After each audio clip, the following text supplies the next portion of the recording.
Sounds good. Astec safety. This must be the place, boys. This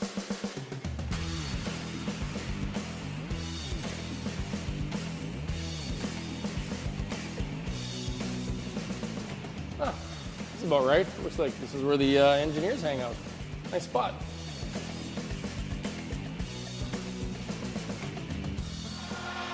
Here's something else that's cool under pressure.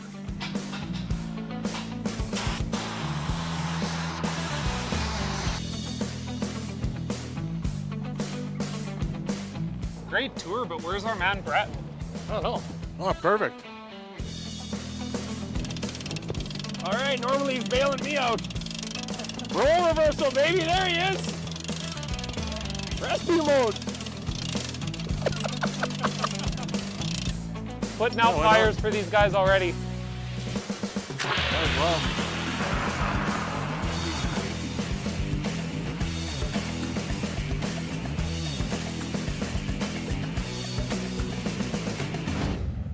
Yeah, we've got Pierce and Carruthers, yep.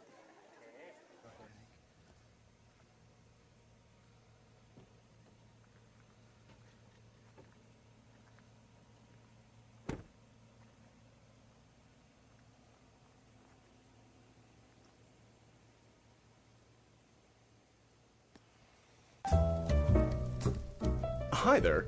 I'm Joseph Rosenberg, the Contact Center Manager for Utility Safety Partners, and we're very proud to be a sponsor of the Astec Safety Challenge. Now, when you're competing in a bonspiel, you gotta dig deep and uncover what's buried and plan each shot. And in life, when you've gotta dig deep and uncover what's buried, well, you have to plan, and that plan needs to involve utility safety partners. When bumping that object in front of you is not an option. Good afternoon, everybody, and welcome to draw number 7 of the Astec Safety Challenge. As we get going here, we've got an outstanding matchup as we get ready. We've got Team Carruthers versus Team Pierce as they are still in the B event. They have moved their way into an opportunity for them to enter into the qualifier early tomorrow morning to get themselves into the playoffs. As we get going, we're going to start off as though Pierce is going to be leading the way. We're going to have Team Carruthers with the hammer here in the first end. We should probably meet the teams. To kick off, Team Pierce from New Westminster, British Columbia, world ranked 68th. Throwing the lead stones is Nicholas Umbach. Second, Matthew McCready. Third, Cody Johnstone. And skip, Brent Pierce. Said he doesn't remember. Yeah, and Team Carruthers here, led by Brett Jacobs, has lead Connor Negevin, second Derek Samogulski, third Reid Carruthers, and Brad Jacobs now leading the team with Skip Rocks here, calling the game. Yeah, a recent change, right? Yeah, they did this at Grand Slam, I know, in December, and they had some success with this lineup. So I know it would be tricky probably for Reid to step down, but Brad Jacobs, of course, being one of the most accomplished skips, you know, in the world and in history, you know, Olympic gold medalist, you know, Brier champion, multiple Grand Slam winners. So, yeah, if they can find some success with this new lineup, it looks like they are. I'm sure they'll stick with this going into their provincial playdowns. You know, at the end of the day, it comes back to what's best for the team. Yeah, absolutely, yeah. And I think all of these players are professional enough, and they would have that, you know, humility to know if they need to make a change. So this is a rematch of earlier draw. These two teams have faced off already, with Team Carruthers coming out on top. So Team Pierce would be looking to get them back here in this draw, and yeah, key matchup here. So early in the game here, obviously a rematch. So you've played each other before, you know a little bit of the tendencies. Do you try and come out if you're Team Carruthers, having beaten this team before? Do you come out and put the pedal down early, or you come back out and try and feel your way through it? Yeah, one way I think they probably will. Team Carruthers had a tough loss last night, and they rebounded earlier. So I think they will come out with an aggressive start. You know, they're already talking about freezing and getting some rocks in play. And we'll see how the speed with the draws hold up here, because some of the earlier draws, you know, it was just stiffening up a hair, and a lot of that's due to the cold weather, of course, we have going into the weekend. So but it still is such a beautiful surface, so it's good to take advantage of it early when it's such a nice playing surface and good speed. So lead rocks here have been thrown line. as we get going. Obviously, abiding by the 5 rock rule and the no-tick Absolutely. rule. Yeah, you betcha. Yeah. Definitely changes the game from when I used to play competitively. It definitely changes the way the strategy's played and the way that these teams operate. Get way more rocks in play, and in my opinion, way more exciting. Way more exciting for sure. These top teams are so good at still making rocks go away. They're so good at connecting at the runbacks that they can turn these ends where there's a ton of rocks in play and make it defensive and still end up with blank ends. So yeah, we've got a great setup already by the both front ends here. Conventional setup with Team Pierce throwing up the center guard, and then Team Carruthers coming around, and then a series of freezes. We do just have a little correction, I guess, on our monitor. Team Carruthers does actually have hammer in the first end here. Top 8. Matt McCready with his first shot here in the first end. Still sliding. Yeah, Back thanks for 4. getting that fixed, guys. Coming down a bit. Top 4. Top 4. Not too wide. Gets the bump and rub, pushes in there, hangs it out a little bit. But Yeah. again, early, feeling out the ice. Yeah, and this team, of course, have had some success already this season from BC, winners of the 2023 Prestige Hotels and Resort Curling Classic and Kamloops Crown of Curling. So they've won a few BC Tour events. And Brent, of course, is a former Brier champion, world champion. So yeah, very experienced skip. So yeah, they've started off with an aggressive play in this first end.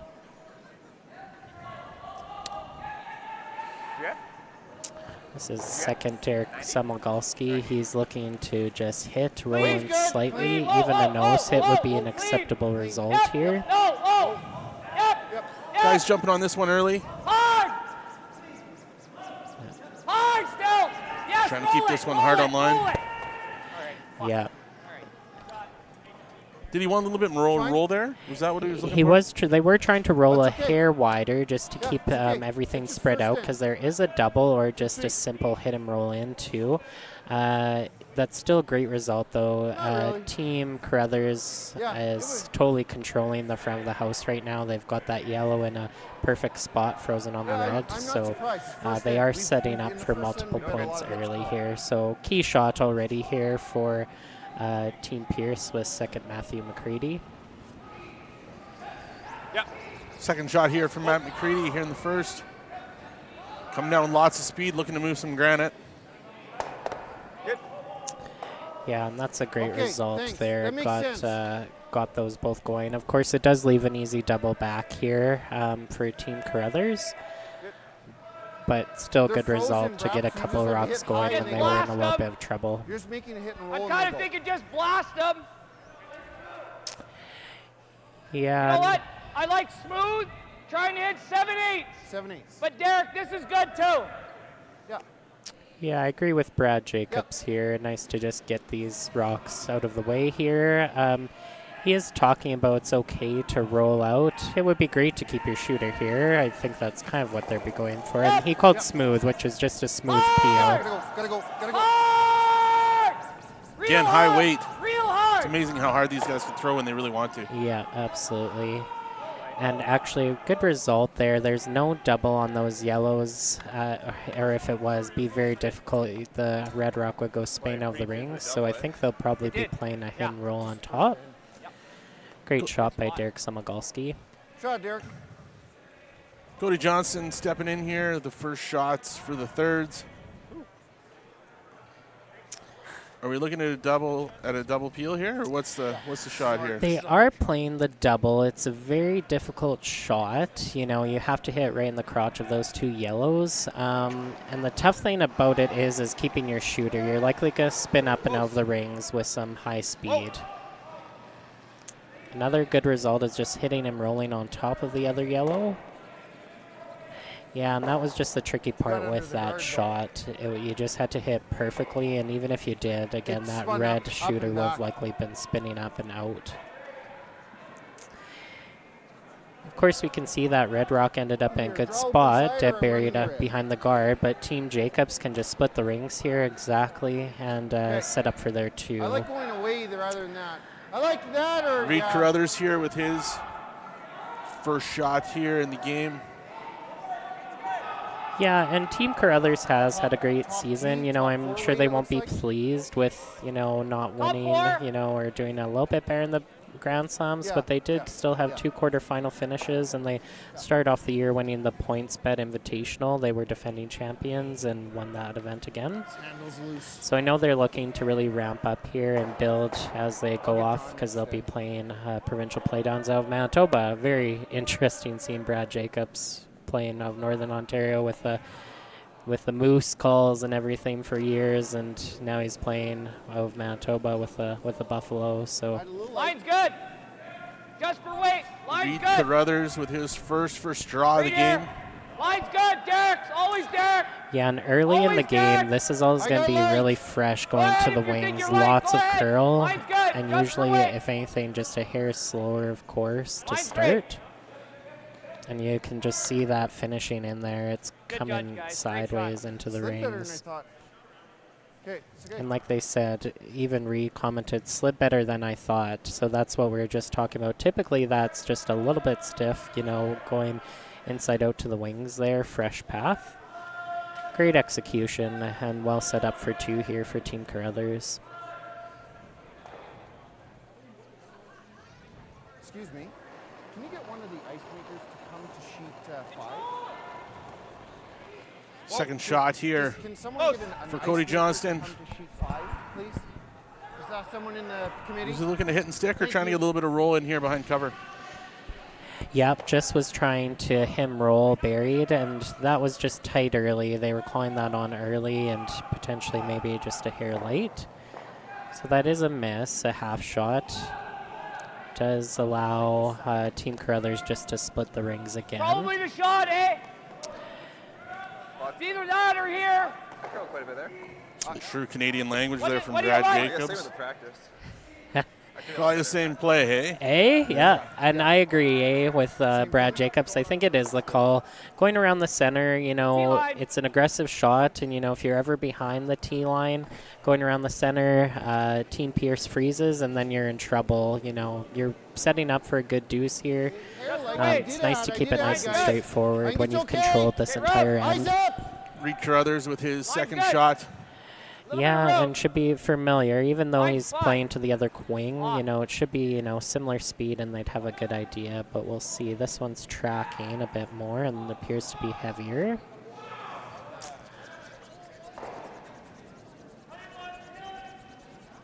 Johnston, yeah, trying to drag that back. And it does look like that is not second shot. I think red is second shot. It's very close. Yeah, you see the tap. So I do think Carruthers is just one.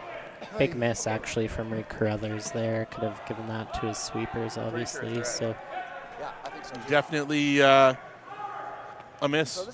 And again, early in the game, trying to figure out the ice. Different sheets. These guys aren't playing on the same sheets every game. So definitely an opening for Team Pierce. Yeah, absolutely. And, you know, Reid will be kicking himself. Those are shots that even though... come to this end. Oh, and yeah, we did hear Reid mentioning earlier to ask one of the volunteers if they could get somebody from the ice crew to come out to the sheet. They might be just having some problems with the area on the ice. Reid's asked him to come over, so I'm sure he'll be helping them get that resolved. John Wall and crew have done just such a great job of the ice. The surface is just beautiful for these top athletes, top curlers in the world. So even with difficult conditions, with how cold it's been, they've been doing such a great job. And Brian and Graydon from the Lloyd Curling Club helping out a little as well. They've put in a lot of hours and work to making these some of the best conditions for these great players. It's not that cold. January in Lloydminster, minus 53 with a wind chill. Yes. We've got that here in Lloydminster. You have no problem up here. Yes, and we're just not used to it because it's been, of course, so unseasonably warm. I'm sure we have some people tuning in who are in the cold as well, but I know there are some snowbirds probably tuning in who are maybe watching from a more tropical destination. If you are, you can share that in the live stream chat. We'd be curious to know. Brent Pierce with the takeout. Didn't get the spin he wanted. Left it out hanging as Brad Jacobs going to get to throw his first shot here. What's the play? You've got 2 yellows hanging in the back that would be second and third shot. Or not second and third shot yet. You still got the one at the top. What's the right play here for Brad as he's trying to find a way to make 2? I think like he's called board weight, so I think they are going to try roll buried behind the guard. It is a risky shot, though. You know, if you roll behind the tee line again, you might leave Team Pierce that freeze. I think he is going for the roll behind the corner to try generate his deuce. There are, you know, a couple yellow stragglers, though, as we can see at the back of the house there. So if they could ever, it's hard because they can't get access to that top 12 red one. So we'll see if Brad can execute on this hit and roll. Olympic gold medalist Brad Jacobs. Not a bad guy if you're going to bring him onto the team to move into the throwing the skip stones. Not a bad pickup at all. Yeah, one of the best rock throwers in the world. Yeah, great shot. Looks like half the rock covered. Yeah, and still the problem is with that shot, though, it's right on the button. So a lot of the top teams don't like it when they have hammer to play that because Brent Pierce can just play a freeze tap and really not allow Carruthers to score more than just a single here. They might be able to just chase this, too, with a soft weight, and it looks like that's what they're talking about. I'll just listen in here. And he was out here. And he came through like about here, right? And Brent Pierce has one of the most interesting crutch brooms out there right now, even more so than Reid Carruthers. We've got the battle of the crutch broom players on the ice right now. So very cool devices that they're using as their kind of stabilizers. Brent Pierce, obviously 4-time champion of the BC Provincials, won the Brier in 2000, and went on to win the World Curling Championship. So obviously with a new team, younger team that he's bringing to the events this year, but obviously a guy with tons of experience, and as they continue to grow as a team, will be something to watch as they go into the provincial playdowns here in literally 6 weeks. Yeah, of course. I think they'll be definitely one of the favorites. They've had a good year playing those BC Tour events like we talked about. And, that Brier Championship and World Championship, of course, he's playing third with Greg McCauley. That was in 2000. So definitely one of the most experienced players out here. We won't share his age or anything. No, we won't go there. Some good experience. Final shot for Brent Pierce here in the first end. And they're calling the curl early with the outside sweeper to get it to carve. Yeah, and that's a miss, unfortunately, for Brent Pierce. Just wide early. They did call the curl on right away of his hand, so he would have just been probably a little wide, a little heavy. And, it does leave an opening here for Brad Jacobs on his last. He can play the run back for 2. Maybe he might be able to get, for 3 if he spills both the reds, doubles them out, or he might just play the straightforward draw for 2. And they are already talking about the run back. Yeah, 3 for sure on the run. Well, I definitely think the way to play it is to play it like nose, right? Or a hair high. Yeah. And are you seeing in or out? In. I'm seeing in. Yeah. I'm seeing the in, and I'm seeing like. I like the shot. I mean, how many times are we going to get a shot like this for 3? Yeah. Right? You like that? I like that. What do you like here? All you got to do is plant it. You know what? You got to be aggressive, so right? Early in the match to set the tone, like really put a team back on their heels, especially after a mistake. And really, I hate to say it's kind of a kill shot, but it is kind of a kill shot. Yeah, a 3-under early, really sets the tone for the game. And the other thing to factor in, this is Brad Jacobs' strength. He is one of the best hitters, to be playing the game. And he does have some air on this. He could dead nut the red and jam it, and he would still be shot 2. But, you know, he gets this a little bit low side, makes the double on the reds, and it's a huge 3-ender. Great way to start. Great confidence builder for the team. Yeah. Brad Jacobs getting ready to throw his final rock in the first end. Opportunity of 3. Needs a big run back here. One of the best in the world, as we said. One of the best hitters. Here we go. Brad Jacobs with the release. Curl! Guys are on it quick.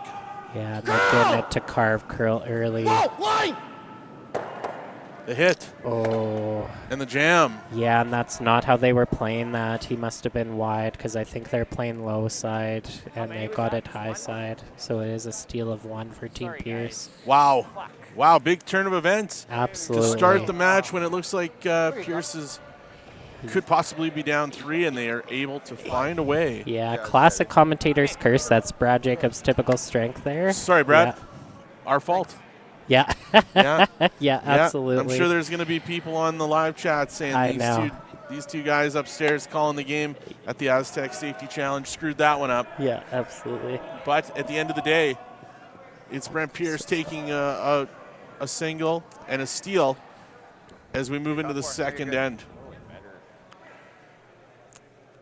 Yeah, we'll take a chance to recognize the sponsors of the Astec Safety Challenge. Big shout out and thank you to Bandit Energy Services, Synergy Credit Union, Bexon Construction Limited, T-Bar 1, Boundary Ford, Lloydminster Ag X Association, the Players Tour, Canadian Angus, Lloyd Curling Club, RL Electric, the Tank Guys, Fountain Tire, of course the presenting sponsor, Wild Rose Pump and Compression.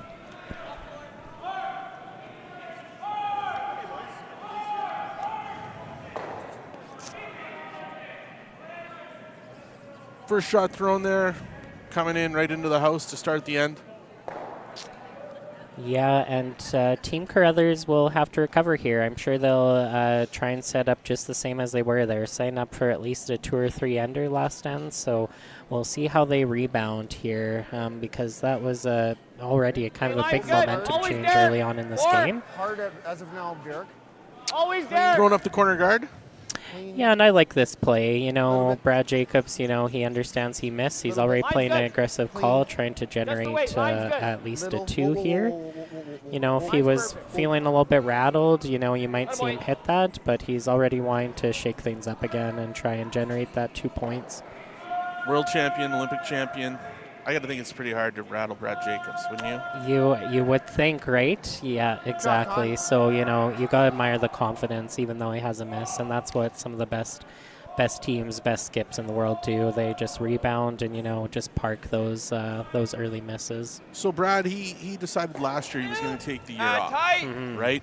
Played a little bit on a couple teams, spared a little bit on a few teams when they need an extra guy. Obviously, needed a mental break, needed some time to decide if he was still wanting to play the competitive game and see if he wants to make another run at the Olympics. Yeah. Now when you see Brad back, and he came back as a third, now he moves back into throwing skip stones, what does that tell you as an experienced curling guy? What does that say about where Brad's at? Yeah, that's a good point. You know, I think taking that little bit of time off probably reinvigorated him and reminded him of his love for the game. And, you know, really important, I know he's probably itching to make another run at the Olympics. You know, that once-in-a-lifetime experience they had, winning Olympic gold in Sochi. You know, he's eager to get back there. And he, of course, is playing, you know, not a bad pickup, of course, for Team Carruthers, but he's playing with 3 great, talented curlers from Manitoba here. You know, and when you know, for Brad coming back with Team Carruthers, playing out of Manitoba, and he looks over and he sees the Harnden brothers, one playing with Gushu, one playing with Dunstone. You see your former team. Yeah. Is that, you know, what is that? Obviously, curling is a pretty social sport, right? These guys had some great memories together, but obviously when you get up against them, it's you're here to win. Absolutely, yeah. It would be very hard. I know those guys, you know, they're relatives, so they're like brothers, I'm sure, on the ice. So it would be hard, but, you know, these guys are so competitive. They are in it to win it, and definitely, I'm sure the competitiveness is super high when they're facing each other.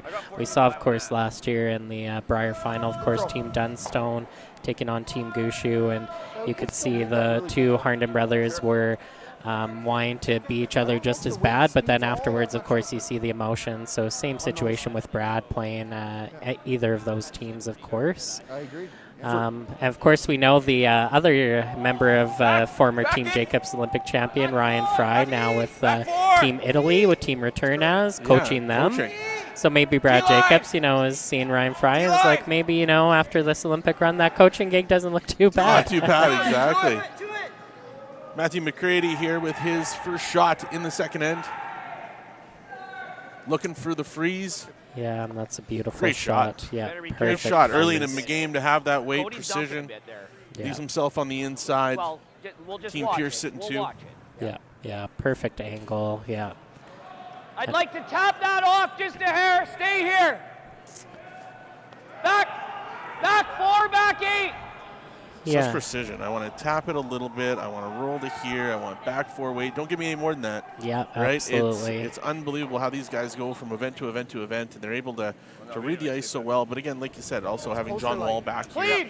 These guys have a lot have a lot of trust in John Wall and the ice that he makes, and he's done a great job here with the local crew, with Brian McClaskey and Greg. These guys put a lot of work in. I know over Christmas there's a lot of work done, and the ice is held up very, very well. Yeah, 100% well said.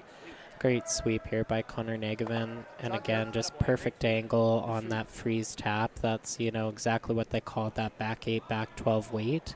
And exactly that angle what you want on those freezes. You don't want to over curl on those and not be second shot. And I believe yellow is second. They're having a good look at it, but yeah, just a beautiful angle on that shot from Derek Samagalski. Those are super precise, and I know from playing, we're very fortunate to play our Tuesday Super League game here on this ice when they're working on it, and beautiful surface, but your weight control has to be right on point, or you're not going to get the right result, of course. So that speed control is just so critical at this level. So obviously playing lots of games here at the Lloydminster Golf and Curling Center. As John Wall and his crew came in and they started working on things, what was the biggest notice that you had? Wow, yeah, they really did just transform the curling rink. Yeah, the fan zone, right, the MMP lounge, it's just beautiful. It's cool to see this atmosphere. And just sliding, there's just more slide on the surface. You can feel it's just much more crisp and just very beautiful ice surface like we talked about. You feel like you can drag a rock. A lot of people have commented that just looks different. Like they say it seems brighter out here, which it isn't. They haven't changed any of the lighting. The lights are still the same. Yeah, lights are still the same, but just seems different and everything's just more refined. So, yeah, they've just done such a beautiful job of transforming the facility for this event. Another great shot here from Team Pierce. Little tick and roll. Yeah, nice to be sitting 2 for sure. It was important too to dislodge their own red rock. Of course, most people would say, well, they pumped their own rock out of third shot, but that's actually a good result because their red rock was not helping them back there. It was allowing Team Jacobs' yellow third shot to not get out. Big shot here for Derek Samagalski. He's looking for just a really delicate tap and roll. And I think really important here, I think they've called it, I don't think to remove the red, but just even get behind the tee line. Guys are on it, trying to get past that guard. Yeah, and that was an early plan B from Brad Jacobs. He was trying to tick the guard and make sure they cleared that. So Brad called the sweepers on early. It might have just been a tight throw from Derek. So with these guys, obviously, there's always a plan B, right? Absolutely, yeah. And that's the way to miss, of course. You didn't want to miss that wide and not, dislodge any of the rocks. So important that they, of course, got the center guard at least out of place. So Brad has a shot here with hammer. They can't close down that 4-foot area, their scoring area, too much here. They'll be in trouble to give up another steal. Obviously, early here, Team Pierce putting some pressure on. Yeah, and of course, second end, they've executed very well here. Brent has called third Cody Johnston down, and they're discussing because they are figuring out the best placement to really even put more pressure on Brad Jacobs. It's tricky. It's a really tough, actually, that yellow rock to get out right now, so they're trying to create a good angle where they could get that out. What I'm seeing is either, yeah, some sort of freeze tap on their own red in the top 4 foot, so they have a better angle just to get rid of that yellow on their next. I was thinking somewhere over there. Listen I was in thinking here. tap. Yeah. I told Brent that he's fucking dumping the back red. So, like, watch. It's this. Not if our rock's in front of it, though. Like this, and then like all the time. I was thinking like just tap it like a rock. Yeah, I like that call to tap it again, just to rock. Like then you've got a better angle angle like again, this just will on go that onto, yellow to there. promote on your next. If you're Brent Pierce, what are you trying to set up right now? You know, it's not a great steal scenario right now, to be honest. It's a really good force situation, of course. You know, if they keep executing a couple, it might, but they're really just trying to force here what have been their objective. They're probably not trying to get too greedy because they had discussed the guard, but then waved off. It's just a little too risky to guard because Jacobs still has a couple yellow counters in there. So I do like this call. Bring another red in, tap their red in the 4 foot back to have a better angle to slash into that yellow on their next. Cody Johnson here with his first in the second end for Team Pierce. Yeah, and we'll get a time up this to see how it's running. Yep. Well, you are good. You brought your stopwatch. Yep. Well done. Yes, Well thank you. done. Yeah, come prepared. Yeah. Clean. That's professional, folks. You're getting top-end stuff here at the Astec Safety Classic. Yeah, and I've got a 13.6 on this, so definitely back 12-ish, back 8 weight. And that's exactly what they're looking for. That's a beautiful shot. You know, they've got, again, that's a way better angle, red onto that yellow now. Is there any chance at a double at a double on this? There definitely are a couple double options here. And they're looking at even potentially it going on to the third as a triple. You will lose your shooter. Probably just on the edge of it. It's lined up. They have called the triple here, so we'll see. We need a good throw here from Reid. Reid Carruthers with his first here in the second end. Yeah, it's tricky. It looks like, you know, it's very hard to get the red that's behind the T line. Guys running hard, trying to hold it. Wow. Yeah, it's a great shot by Reid. You know, really, that was key just to, again, you know, open up that scoring zone, that scoring area for Brad Jacobs for his last rocks. Because there were, of course, a lot of dangerous red rocks looming around in the 4 foot there. So great shot by Reid.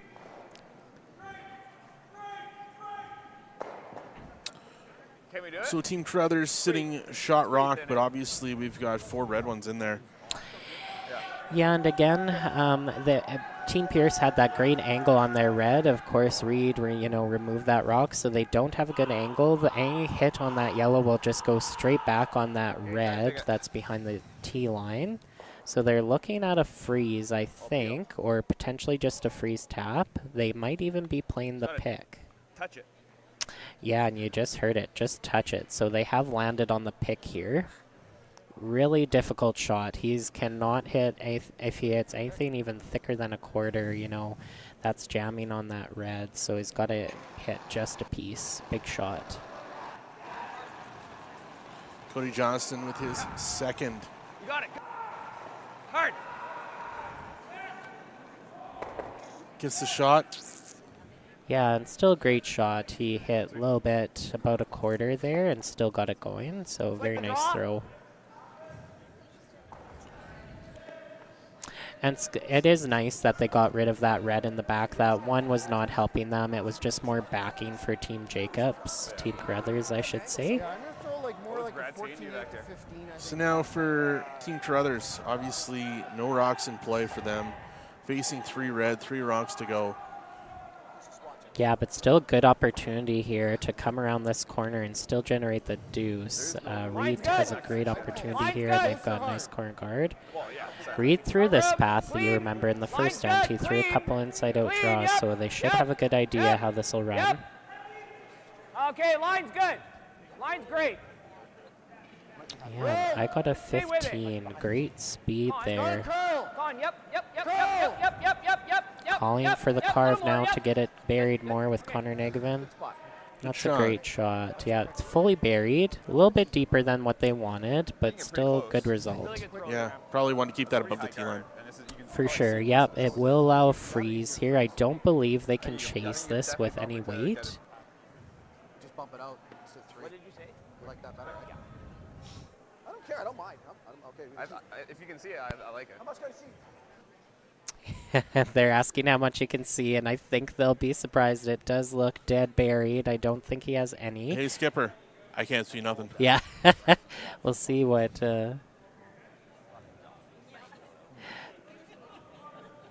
Yeah, it's totally buried edge on edge.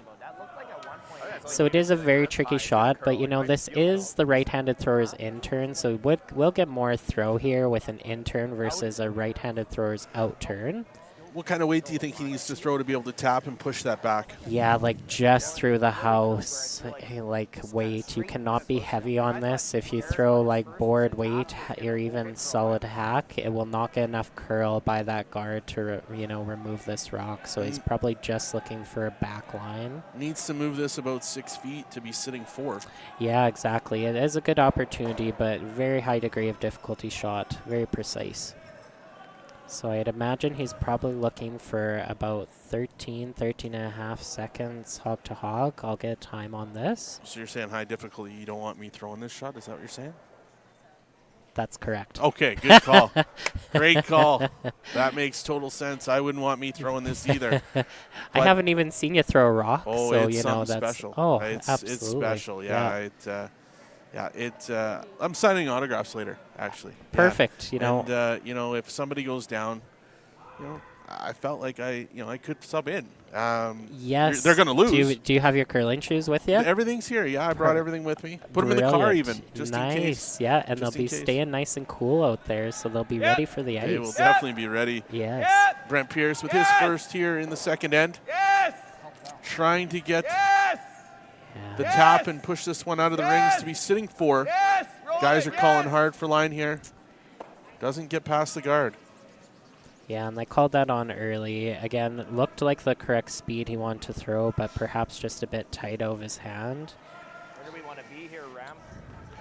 And this does open the door for Team Carruthers. Brad Jacobs can set up for another deuce here. He's going to want to make up for last end and make sure he executes on these next couple. Where's he going, though? What is he, like, to set up the deuce here? It's tough call for sure. I don't think he wants to be totally buried behind that red that's in the top 12, because then Team Pierce could just play a straight run back, and if they make it good, then Brad's in trouble. So I think they would want to draw around and not even be buried, edge on edge, something like that, even half buried.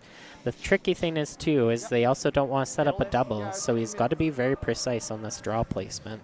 So he probably, are we to guess, probably wants this to be full 8, not totally buried behind the red. On the other side? Is that kind of what we're getting? Yeah. And of course, as you're saying through it, totally, perfect full 8, here, not totally buried. So you were just talking as you're talking through it. That's super precise where they want this rock placed to not leave Brent Pierce an out on his next. Brad Jacobs getting in the hack for his first as he gets ready here in the second end at the Astec Safety Challenge here in Lloydminster, Alberta, Saskatchewan. Presented by Wild Rose Pump and Compression.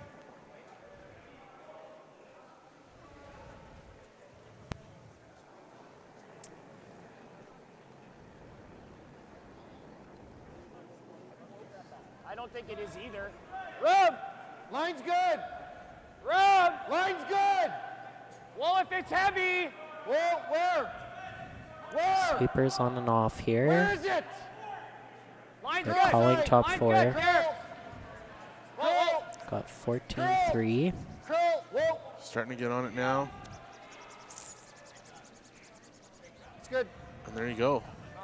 Yeah, so there could potentially be a double there. They would really have to whip that with a ton of weight. So it is a very good placement. A little deeper than I want. He would want that to be a little higher or just top 8. But it's a good result. They are sitting 2. Get rid of one, most getting is 2, and then Yeah, and I think he is going for this flat double or, even a hit and roll at a minimum. He might be able to kind of go into the side and spin up. Now, if he doesn't get this double, obviously sets up 2 for Carruthers. Yeah, absolutely. Brad Jacobs will have his chance for 2. So this is a big shot to try and cut him down here.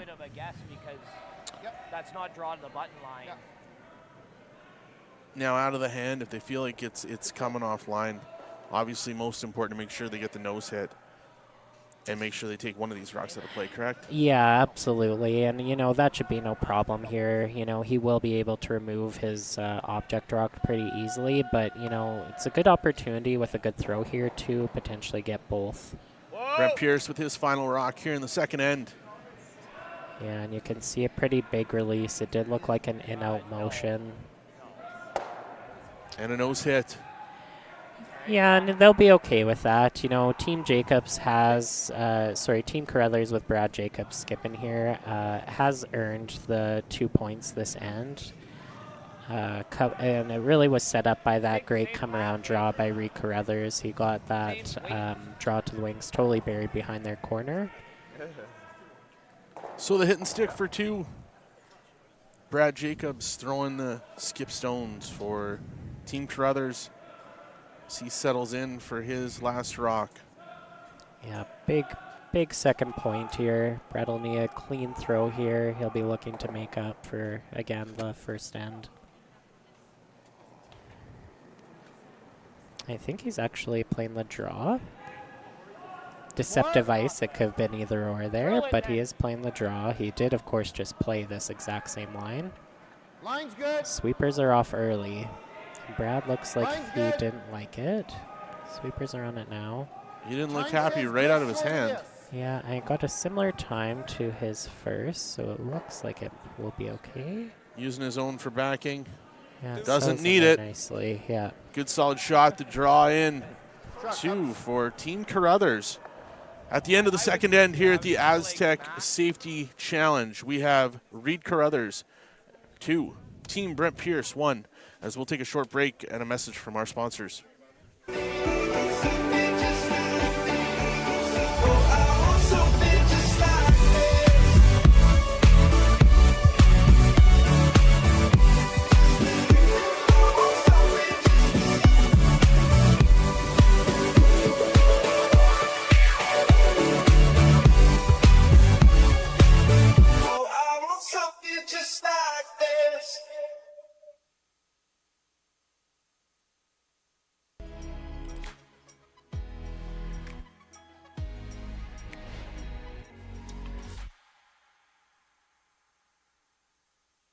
Like people, businesses have their journey, their path, sometimes straight, but more often evolving, growing, and adapting to a changing world, creating the need for knowledge in areas like accounting, consulting, tax, technology, areas critical to your continued growth and success. All part of the journey, all part of what we do together with you. Because your success is the destination. MNP, wherever. Welcome back to the Astec Safety Challenge here in Lloydminster, Alberta, Saskatchewan. A reminder to everybody out there, if you weren't able to get tickets to the draws, there is a social tonight at 9 o'clock. The band was warming up, getting ready, doing a mic check here a little while ago. That is open to the public at 9 o'clock tonight. If you're looking to take in a little bit of action and come down and experience what this event's all about, feel free to stop down to Lloydminster Golf and Curling Center after 9 o'clock. It will be free of charge, and an opportunity to get in and see some of the players. And as well, over at the Lloydminster exhibition, they have a family-friendly patch over there. Some games being played. Games are being streamed. Unfortunately, those people are having to listen to us. But they're over there enjoying some opportunity with some family and friends. And I have some rumors that some of these best players that are on the ice here this afternoon are going to be heading over there. So you can get your pictures, autographs, and experience curling action over there as well. As we get going here in the third, we've got Team Carruthers up 2-1. For Team Pierce, Line's good. how do Always they good. bounce back here with the hammer in the third? Yeah, and exactly how they've set it up here. You know, they've thrown an aggressive corner guard. Team Carruthers has thrown up a center and looping right around here, so they will look for that deuce here. A blank is also an acceptable, you know, outcome of this end. They are playing an odd end, so, you know, if they play the blank in end 3 and get hammer back in even ends in 4, that would be a good result as well. But of course, you know, we're here and the fans are here to see lots of rocks in play, so we don't hope there are any blanks. We don't want blanks. We do not blanks want are boring. blanks. Blanks are absolutely, right? yeah. No, we're not here to play boring crap. And We're here. We want excitement. And Brent Pierce is playing for the excitement. You know, he's thrown that corner guard and he's calling the freeze here with Nicholas Umbach's second lead rock. Top 8. Yep. Hard line. T. Whoa, whoa. T. Guys are on it. T. Yep. Whoa, Looking for this to move a little bit. Curl. And there it goes, starting to go now. Yeah, Johnston on the carve there, trying to get to move. You can see it coming over nicely. Good shot. You know, obviously the lead stones, sometimes the forgotten guys on a team. Absolutely, and you know, we saw, I was commentating last night's game, Carruthers versus Mowat, and the leads, especially Team Mowat's lead, the front end was just setting up the ends on point and weren't allowing Team Carruthers really any opening. So those lead rocks are super underrated. They're so pivotal in setting up ends, and they're just incredibly key. Speaking of Team Mowat, had a huge victory in the last draw for them to advance into one of those 8 qualifier spots and get some rest here leading up to tomorrow night's quarterfinal. Obviously, Brad Gushu, another win earlier today. He's another A-event qualifier. And then Nicholas Adine. Yeah. So 3 outstanding teams that have been really, really hot this year. Yeah. Yeah, and 3 that you would expect to be in those playoffs in the quarterfinals starting tomorrow night. And these are big games, of course, all B and C side games now that we're watching. Yeah, the only, I guess, you know, upset or surprise so far of the event is, you know, essentially kind of, you know, what people have been saying, one of the kind of home teams, Team Brendan Botcher, of course, has lost their first 2, and they're going to be slugging it out on the C side. They've got to win 3 straight. You know what? As frustrating as it is for them, obviously the number 2 ranked team in the world. Yeah, and, you know, I think they'll come out, you know, and won't let those first 2 games phase them at all, right? You know, they're a very professional team, and they know how to rebound. And they played against 2 teams that were playing them very tight. You know, Team Sluchinski played them very tight in their first game and, you know, came down to last rock. And then they, of course, you know, dropped that game. And then, you know, you go to play Team Dunstone. So there's no easy games out here at all for any of these teams. And then, of course, Team Botcher did have, you know, potential difficult shot for 3 against Team Dunstone watch on the stream. But, yeah, I'm sure they'll rebound. I'm getting some spam texts for some fans that are out there on the network, on the live stream. Yeah. Good friend of mine out in Langley. Yeah. Guy by the name of Ray Beeson decided to shoot me a text, and he says he loves blanks. I don't know why. I don't know why he loves blanks, but you know, at the end of the day, shout out to Ray and Caleb. I know you guys are listening to me here right now, so we're having lots of fun here at the Astec Safety Challenge here in Lloydminster. Obviously, a very important end for both these teams. Like you said, game management. You want to have the hammer in 8, forcing some different things throughout the match. Is it a necessity to have the hammer in 8? Do you prefer to be up by 1? Or up by 2 going into the 8th without the hammer? Or do you prefer to be chasing with hammer going home? I think the statistics still slightly show the team that is up 1 without hammer has a slightly higher probability of winning. That always changes, though, season by season, and, you know, the margins are so slim, right? Sometimes I think a lot of teams would opt to have that hammer, though, going into the 8th end. They like to have control of the game, and you see that so often. You hear a lot of those top players talking about that. We want to have control of the game in the last end. We want to have that last rock because these players are so good, and they can make, you know, end-changing shots, game-winning shots on their last ones. So, yeah. Reid Carruthers here, Here, looking to bring this another one into the rings here. There's a call by Brad Jacobs. Yeah, I'm looking to put the pressure on here. Get a couple buried now with Hammer around this tight center guard. Line's good. Little They bit don't of have room. Hammer. Line's good. Line's They good. scored They last say time. with Hammer, sorry, without Hammer. They don't have Hammer. Yeah. Gosh, we're going to take it on this line. Chat, we got to get our stuff together here. Yeah, without Hammer. Good shot here. Keeps it above the T line and the 4-foot. Good sweep. That's why Reid Carruthers is on the ice, and I'm sitting up here. Yeah, it's a great shot. Yeah, right top 4. Cody Johnston settling in for his first shot here in the third end. Yeah, there's a min poke, but it's pretty good speed. Like, Are we looking for the straight run back here? Is that what we're seeing? Yeah, straight run back or even just a hair high. He doesn't want to roll his shooter onto the center line. There is even a potential run back double. And there it is. Yeah, great shot. He did roll his shooter to the center line, kind of which we talked they probably didn't want to do, because Team Jacobs is just going to loop around again here with Reid Carruthers throwing the third rocks, and he knows he just threw this, so he will be close. And they'll keep pouring on the pressure without Hammer here. There you go, folks. We can take criticism on that live feed. Don't you worry. get a little more in this. You want a little more? Reid Carruthers with his second shot here in the third end. Looks like they're just looking to replace that same shot they just had. Yeah, absolutely. Big shot here again for Reid. And like we said, he will know the speed just through this path. So being an avid curler like yourself, you got to explain something. You've got Carruthers, BJ Neufeld with these taped up corn brooms.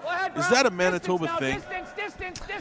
Yeah, that's funny. I guess it kind of is. You know, we've got a coach for, you know, got to get plug in for the Lakeland College curling team that I'm an assistant coach with. Yep. We have our head coach, Dusty Makachuk, you know, is a Manitoba guy, so we'd be able to attest to that a little bit more than me. But you see so many of those Manitoba curlers, and I don't think they're training it in juniors anymore. It's very tough to come around a corn broom nowadays. They don't really manufacture them anymore.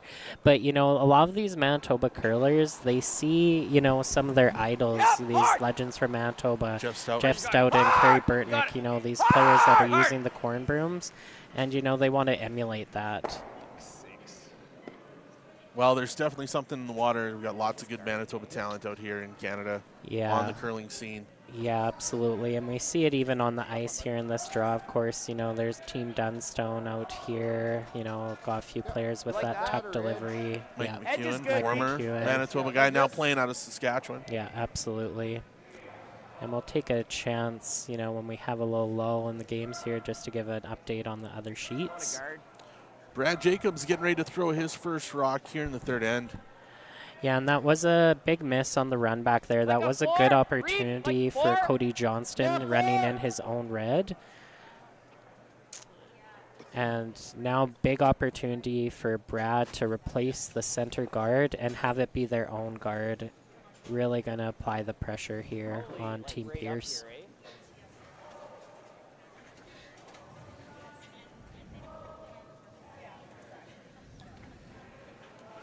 Brad settling in for his first here. Looking to put some pressure on Team Pierce.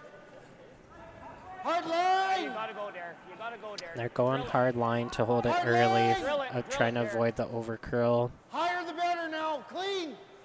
And the reason they're saying higher the better, because the tighter it goes, the more it's going to overcurl. They're trying to get high just so it stops and doesn't overcurl. So on a shot like that, you've got skip throwing, you've got the third yelling. Yep. As a sweeper, who are you listening to? You're always supposed to, of course, like they say, listen to the third, the person in the house all the time. You know, the skip, you know, you can listen to maybe, you know, some of the information they're saying, but mostly discarding that and listening to the person in the house because they're the one watching the line and that has the best vantage point. It's tough because, you know, as a sweeper, you know, lots of shots are more line dependent and there's some are more weight dependent. That one they were really listening to Reid because that guard was critical on line more so than weight. They wanted to get that dead buried. and make sure they're covering their yellows. And that's basically perfect placement by Brad Jacobs. He would have wanted that maybe slightly tighter, but a good spot. And again, a very difficult shot here for Brent Pierce, trying to, you know, tap back one of these yellows in the top 4 to give himself some room to score. Going to try and give himself an opportunity. Obviously doesn't want to only take 1 away here. Wants to find a way to make 2. Back 12. But needs a big shot here. Yeah, and he's going to try get as close to the face as he can, and, you know, maybe set up a jammer, get the Jacobs rock in the top 4 behind the tee line would be a huge objective. Big shot here for Brent Pierce on his first here in the 3rd end. Rock on its way. Easy. Whoa, whoa, curl, curl. Brent Pierce with his first shot. Curl. Needing this one to curl. Curl. Pretty soft. Curl. Curl. Curl. Our yellow, I Curl. think. Right? Oh, no. Gotta love curling language, hey, as you throw it there, wanting to set up a jammer. I don't want to have a jammer in real life. Having a big heart attack. I don't need that here. No, it sounds awful, but yeah, But in curling, we want jammers. We want them, yeah, the old natural jam, yeah. And that was a great shot by Brent Pierce. You know, he got that rock exactly like we talked about behind the tee line, and even the bonus, he rolled his shooter behind his red corner guard. Great control, obviously. Absolutely. I am a little surprised. I mean, Brad did just throw intern. He threw a guard, but it looks like he has a piece where he could just chase the red and get. It is a difficult shot. So he is staying, you know, keeping his foot on the pedal here, and he's playing the come around draw. So as you're sitting here, and obviously Brad Jacobs knows the game a million times better than I do, but why would he not elect to try and go for that raise takeout and run everything out of the house for Brent Pierce and have himself sitting with a couple rocks sitting there? Yeah, like off his own yellow or the red onto the red? The red onto the red. Yeah, I guess, you know, that one's definitely a tougher shot. And, you know, if he ever miscued that and got, again, those jammers that we talked about, then, you know, he's leaving Brent Pierce a shot for 2. This is, again, a more aggressive call, too. He could try be playing the pick because there is a piece of that red showing. But he is playing the aggressive call here with the draw. Obviously wants this to sit top 4. Yeah, top 4, top button, trying to make this good. And Connor Negevin going on the curl now. That is curling beautifully. Hogline in. It's just diving. Great shot. Yeah, great weight. And the thing that this was always going to leave was a run back for Brent Pierce, regardless of what Brad did. Brent does have a run back here for 2 off his own red. We'll see if he takes that risk or if he just tries to play draw tap for a single. Decision time for Team Pierce, as obviously they're trying to find a way to make 2 here and get themselves back into the lead after 3 ends. Risk reward, huge opportunity. It is a huge opportunity, and that draw does not look like a picnic. You know, that's a tough port to navigate, and he would have to outcount and basically grab a piece of the pin. I'm thinking, like, I don't know, Let's listen in and see what Brad has to say. Out of my hand, kind of normal. Like maybe normal out of my hand, and maybe it gets down here with. Well, the speed's good, so. Okay, so like good solid control. How about solid control? Okay. 7/8. Yeah. What do you think of that? I agree. And that's good that it's as far Yeah, as that's good. Yeah. 7/8. Yeah, nose is probably. Yeah, 7/8. What's that? 7/8. Yeah. Yeah, 7/8. Yeah. Looks like they're going to give it a run. Going to go for the double raise. I do like this call. It's lined up. It's just a hair high. You had them say 7/8, just a hair off nose here. And it looks like they've opted for a control weight takeout. He doesn't need a throw peel. He's just trying to, you know, raise one rock and remove the rock, the yellow rock biting the button. So he doesn't need to throw it very hard. Just a nice control weight takeout run back here. So speaking of coaches at Lakeland College, who do you trust throwing this shot? Chris McQuaid or Dusty Makachuk? Oh God, you know you're gonna get me in trouble here on the air. Absolutely. Yeah. Oh God, I gotta say with head coach Dusty, you know, for sure. Go with the experience. Got to go with the experience, right? And Chris isn't gonna like that because I'm commentating with him later tonight. That's right. So, He's probably gonna not want to buy you a drink now. I know. Yeah. But, I've just shot myself in the foot. Big shot here for Brent Pierce. He's looking for the raise. And it's very close. Great and shot. a great shot. Yeah. Assist for 2. Yeah, on and off, so you knew it was close right over his hand and well executed. That was the danger with Brad playing that in-turn draw like we talked about. So great execution by Team Pierce and a great 2 to take the lead. I say we set it up that whole shot again. We get Dusty down there. Yeah. And we throw him in. Absolutely. Absolutely. We'll do that later. We'll do that maybe after the social tonight. Yes. We'll get Chris and Dusty on the ice, and we'll set that up. Yeah. And maybe the whole crowd will want to place some bets on that. I'm not sure. Yeah, you betcha. Yeah, for those tuning in. And we'll give a little shout out again to the Astec Safety Challenge sponsors that we've got. Again, presenting sponsor Wild Rose Pump and Compression, Musgrave Agencies, Utility Safety, It's Time Promotions, MNP, and of course, title sponsor Astec Safety. Thank you again, all of the sponsors, for your generous support. At the end of the third, we've got Team Pierce with 3, Team Carruthers with 2. As we scan across, we should probably check in on the scores. Obviously, on sheet number 7, we have the local team of Monty Armstrong and company with playing against Mike McEwen. It's currently sitting 3-1 after 3 ends as they're playing in the 4th.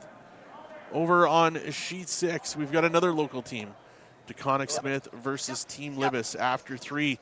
Team Libis up 3-1. On sheet number 5, obviously that's our current game, as we have Pierce up 3-2 on Team Carruthers. On sheet number 4, another feature game. We've got Team Weeb versus Team Cooey with the single in the first, and that's held out over 3 ends. Over on sheet number 3, we've got Team Dunstone versus Team Sturmey. And at the end of the day, after 3 ends, it's Team Dunstone sitting 2. And over on sheet number 2, we've got Team Schneider and Team Parent. They're in a C event game. Somebody has to win. Whoever loses goes home. Team Schneider's up 2-1 after 3. Yeah, we've got a couple big C event games here going on. So, you know those are going to be very tight and, very competitive games. These teams do not want to be going home. So we're going to have some very interesting games going right down to the wire.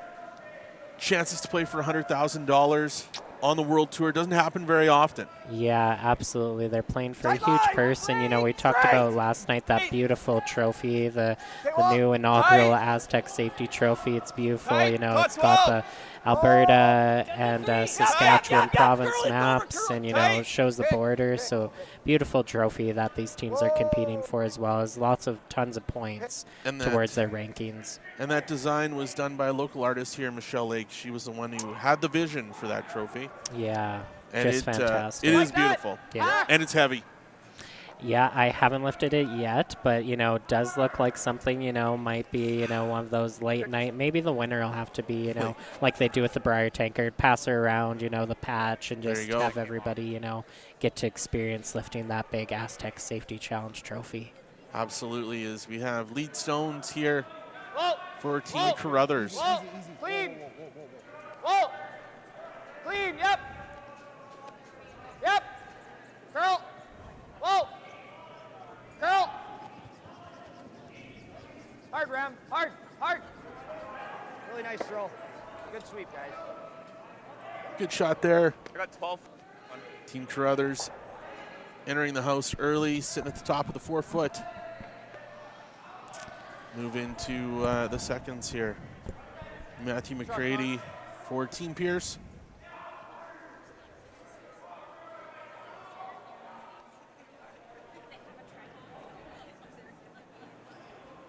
A little big. Yep.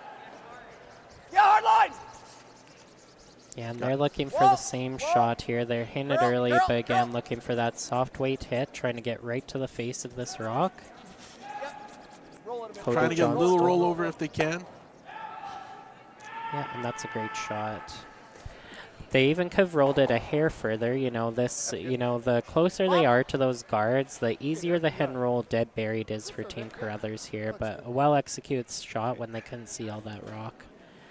Now, for these guys, typically they play a lot of arena curling. Right. Now here in a curling club, I did hear this morning from one of the teams that the ice is as close to an arena as they think they could probably get it, which I think is a huge compliment to the Lloydminster Curling Club.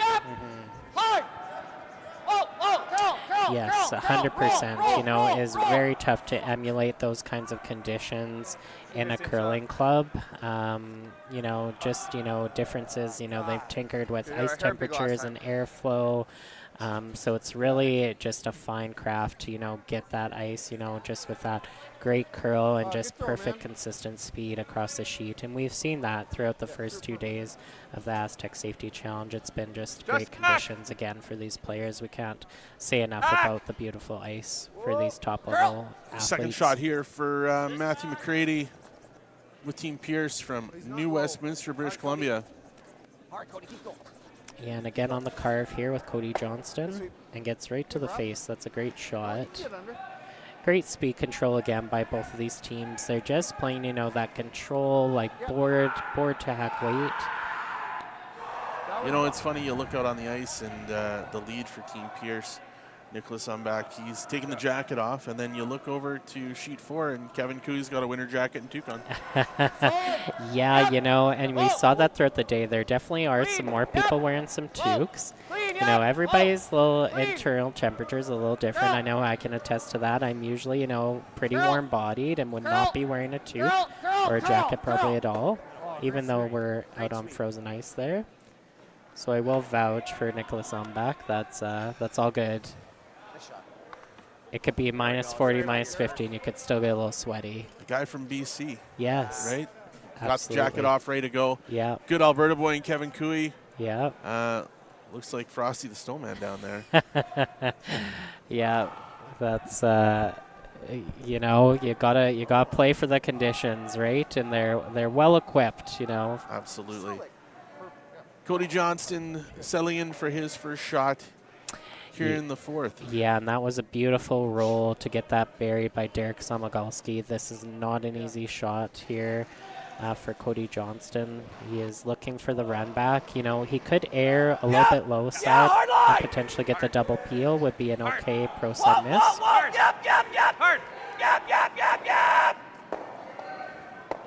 Good break. Yeah.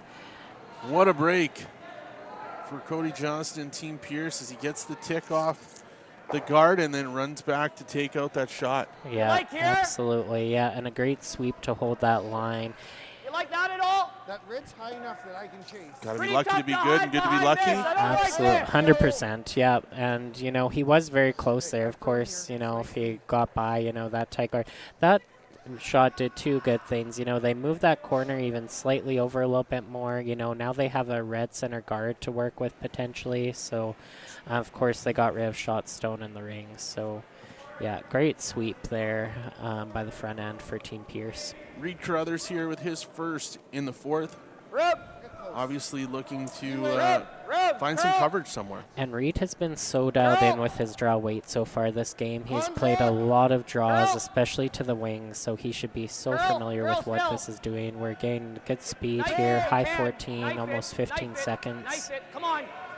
And you can hear Brad Jacobs saying knife it. What he means by that is the angle he has at the broom to get more curl as he is the high side sweeper.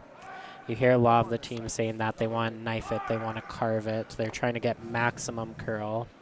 So as you say there, high side sweeper, what do you mean by that? Yeah, so the sweeper that the rock is curling away from. So the one that's curling towards, in that case, is curling towards Derek Samagalski. He is the sweeper that should be on the inside of the rock to hold the line straight. The high side sweeper, the one that the rock's curling away from, in that case, it was Connor Negevin on the right. He was trying to, you know, be in the sweeper for the curl. So, of course, as we're looking at it right now, sweeper on the left side is that tight sweeper. High side is the one on the right. That will be going for the curl. And then you can see it now. Cody Johnston's second shot here. Yeah, Matthew Brady trying to get to curl. Yeah. The roll Yeah, great. Trying to get it under cover. Yeah, that's great. Very well executed. You know, nice chase. That, you know, he could have not seen any of that rock from the hack, and, you know, almost got his totally buried. That was a beautiful shot. And again, great weight control. Reid Carruthers settling in for his second. You can only see a sliver from the hack. Yeah, I know. Barely seen it. I know. Yeah, and you can hear them saying, could barely see any from the hack. That just tells you how great of a shot that was. Clean. Or run it, but. Clean. Whoa. Stay close. Clean. Yep. Guys are off it quick here, but back on. Whoa. Curl. Oh, and that's a miss, unfortunately, from Reid Carruthers there.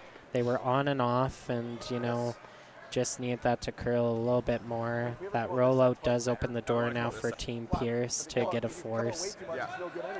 That's a big miss from Reid Carruthers. He needs to stick around with his shooter on that one. Now Skip Brent Pierce obviously not having the hammer here, trying to find a way to force. Yeah. He needs to absolutely dead bury this Right. above the tee line, top 4 possibly. Great. Yeah, and we'll get time at this because, you know, we're at the halfway point of this game. We'll see how the speed is holding up.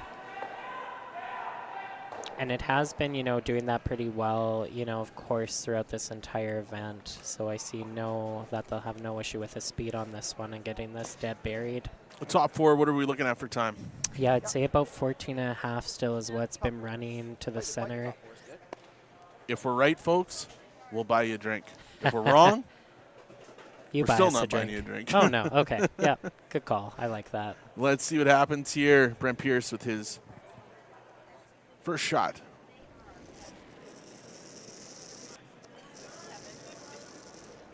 Line's close.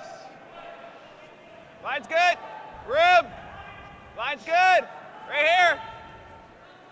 Sweepers Line's on good. and off. Okay, easy that. Easy. Calling the guys off here. Yeah, and I got a 14-2. No. Just behind the tee, right? Yeah, so slightly heavy, so that 14.5 would have been what they're looking for, even a high 14. So yeah, 14.2 is still just that little bit heavy. So still just a beautiful ice surface. The speed is just holding up perfectly. Absolutely. You know, draw number 7. Right, over the course of the weekend here. Yeah, and late in the day, usually you start to see the ice kind of break down, you know, as you go in later in the day. Usually the morning draws, you know, early afternoon is when the ice is at its best speed-wise, and sometimes, you know, the late draws, that's when, you know, the speed can get, you know, just break down at that little bit. So they have done just such a great job. So minus 53 with the wind chill helps? You know, I don't know. Usually, you know, if anything, that very cold weather tightens up the ice a little bit. Things get a little straighter and slower, but they've done and that's just all kudos to the ice crew for making sure that these conditions have held up despite, you know, the very balmy weather outside. You know what I can confirm? I can confirm that the bar in the MMP VIP lounge is open, and as luck would have it, Dallin Falshear and Vern Falshear down there having a quick one. Yeah. They've been down there eyeing it up all day. But once again, everybody, it's a great atmosphere. The curling rinks never look better. You know, having the bleachers over on one side and the VIP center and all of the people upstairs here in the Lloydminster Golf and Curling Center with the food and beverage open. It's amazing what we can do in Lloydminster. World-class events. I was looking on my Facebook timeline earlier today, and it's 10 years to the day where the city hosted Hockey Day in Canada. Wow. Huge event. Yeah. Now today we're sitting here with another world-class event. Yeah. Lloydminster's always been a great place for world-class events with world-class athletes. 8 of the top 10 teams in the world currently here with Brad Jacobs throwing his first in the 4th at the Astec Safety Challenge here in Lloydminster, Alberta, Saskatchewan. Yeah, so well said. Lloydminster is just such a great host for these top events. Got a 14-2 on this again, so this should be very close speed. Should be right frozen to that red. That's a good Great shot shot by Brad. Again, slightly deeper than he would have wanted. He would have wanted that above the tee line because it does leave a freeze here for Brent Pierce. But still a great shot, beautifully executed. That's why they pay him the big bucks. Absolutely, yeah. And Brad is just so clutch. You know, even despite, you know, a couple misses, had a miss in end one and a little bit of a miscue in the third end, but, you know, he just always has that ability to rebound. That's, again, what the best players do. And again, when you look at Brad Jacobs, yeah, stone cold. Yes, yeah. Dialed in, yeah, very little emotion. Yeah. Doesn't get too high, doesn't get too low. I guess that's what it takes to be an Olympic champion, a world champion, a Canadian champion. Right. What has Brad Jacobs not done? He actually hasn't won the Worlds. Sorry. He didn't win the Worlds. He didn't. He got a silver finish at the Worlds. So the fans will get upset with us with that. Hit me on the old YouTube chat. You so can call that me is stupid. the one. It's okay. My dad and mom do it all the time. So that is something he is just looking to add to the resume. He has done basically everything else, you know, in the curling scene. He lost that 2013 World Final to Nicholas Edin, who has won, you know, more Worlds than anybody else. You know, he just racks up those trophies, it seems, every year at the World Championship, a.k.a. the Nicholas Edin Invitational, it seems like. Last shot here for Brent Pierce here in the fourth. Looking to sit right on top. And right on the button. Guys aren't sweeping it. They're right off. Yeah, just heavy, unfortunately. I got you. Okay. An unforced error. Yeah, yeah, and surprising because Brent had just thrown that on his first, so you would think he would have, you know, had the speed dialed in. But yeah, just threw a little bit too hard, and of course, they've played this path numerous times, so it's just getting faster and faster. As they keep, you know, playing this exact same out turn for the right-hander coming home. Brad Jacobs had this exact same draw in the second end. Now going to make the same draw here in the fourth. Chance for two. Opportunity to get back in the lead. Brad Jacobs settling in for his last rock here in end number 4. Yeah, and he also just threw this on his first, so we expect him to make this.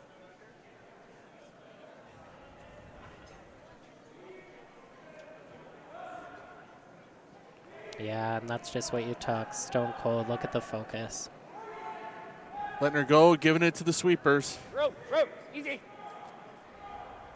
A little bit of rope. One of the best front ends in the game. Line's good. Line's good. On the yellow. Line's good. Line's good. Go ahead. You can't hurt it. You can't hurt He it. also got a good time on that.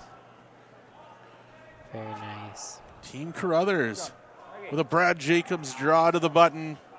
Take a 4-3 lead at the end of 4. We're going to take a moment to thank our sponsors as a commercial break.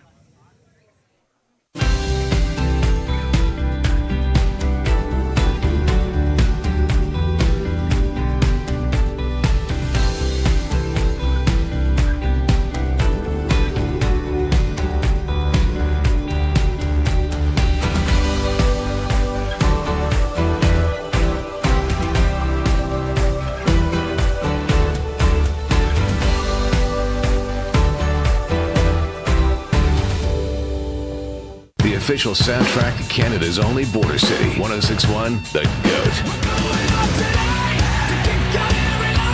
Stay connected with MyLloydminsterNow.com. Put death by rock and roll. The GOAT. 'Cause I'm a lowlife and I'm nothing. Don't blame me, baby. A Lloydminster legend. I listen all day. Everything that rocks. Time to rock. 106.1 The GOAT. Welcome back to the Astec Safety Challenge here in Lloydminster, Alberta, Saskatchewan, as we enter into the 5th end with our feature match between Brent Pierce and Reid Carruthers.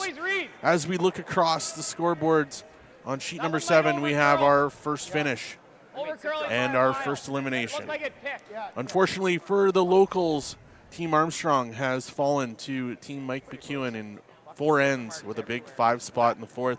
An 8-1 loss for Team Armstrong, as they will jump up and now start volunteering and helping out in the event. But unfortunately, they will not be curling the rest of the weekend here in Lloydminster. On sheet number 6, after 4 ends, Team Libis is up 3-2 on the other local team, Team Carl DeConnick Smith. On sheet number 4, another feature match going on right now. Team Weeb versus Team Cooey in a very low-scoring game after 4 ends, 1-1.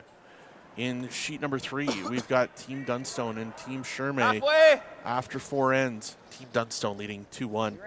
And on sheet number 2, in another C event game, elimination game, after 4 ends, Team Schneider sitting with a 3-1 lead over Team Parent. Interesting action. Thoughts on the scores, the games that you're seeing right now? Yeah, you know, it's interesting, of course, to see the low-scoring game with Team Cooey, and it's interesting to see them ahead time-wise for than the other teams. Usually we see Team Cooey, you know, playing a little bit slower and behind. I'm sure they'll make up for it, you know, in the back half of the game, you know, taking some time with the decisions. Yeah, and, you know, a good run for Team Armstrong, of course. I know they'll be disappointed, but, you know, great opportunity for them to be in this event and, you know, play against some of the top talent in the world, of course. You know, and Monty Armstrong, been around the curling club a long time, getting the opportunity to play with his sons, and in a, you know, probably the most competitive event that has been held here in Lloydminster since the Wayside Classic. Yeah, absolutely. Yeah, and, you know, another one that stands out, of course, Team DeConnick Smith is holding their own here. Another local team with Team Libis, of course, a talented young Albertan team. Yeah, you know, they've had a great week, DeConnick Smith. You know, they've really have held their own, you know, in their first game against Team Adine, took them right down to the 8th end, and Nicholas Adine had to make his last shot. So I expect that game to be close, right down to the wire. Ryan Dice playing with Carl DeConnick, and obviously Ryan Dice and Carl was the 5th when Scott Manners from Lloydminster went to the Briar in Saskatoon. Right. Yeah. And I think the term was "mind your manners," was the chant that was going on around SaskTel Center in Saskatoon. It was a great pleasure to watch those guys, being from Lloydminster, go off to the Briar. But you know, obviously a new team, Carl and Ryan, along with Mike Robson and Galen Dice as well, Ryan's brother. Yeah, great team. And, you know, I have, you know, the luxury I play with Scott. You know, we have a competitive men's team and we play in Lloydminster, and we get to hear lots of those fun stories, you know, from those times of them playing in that 2012 Briar in Saskatoon.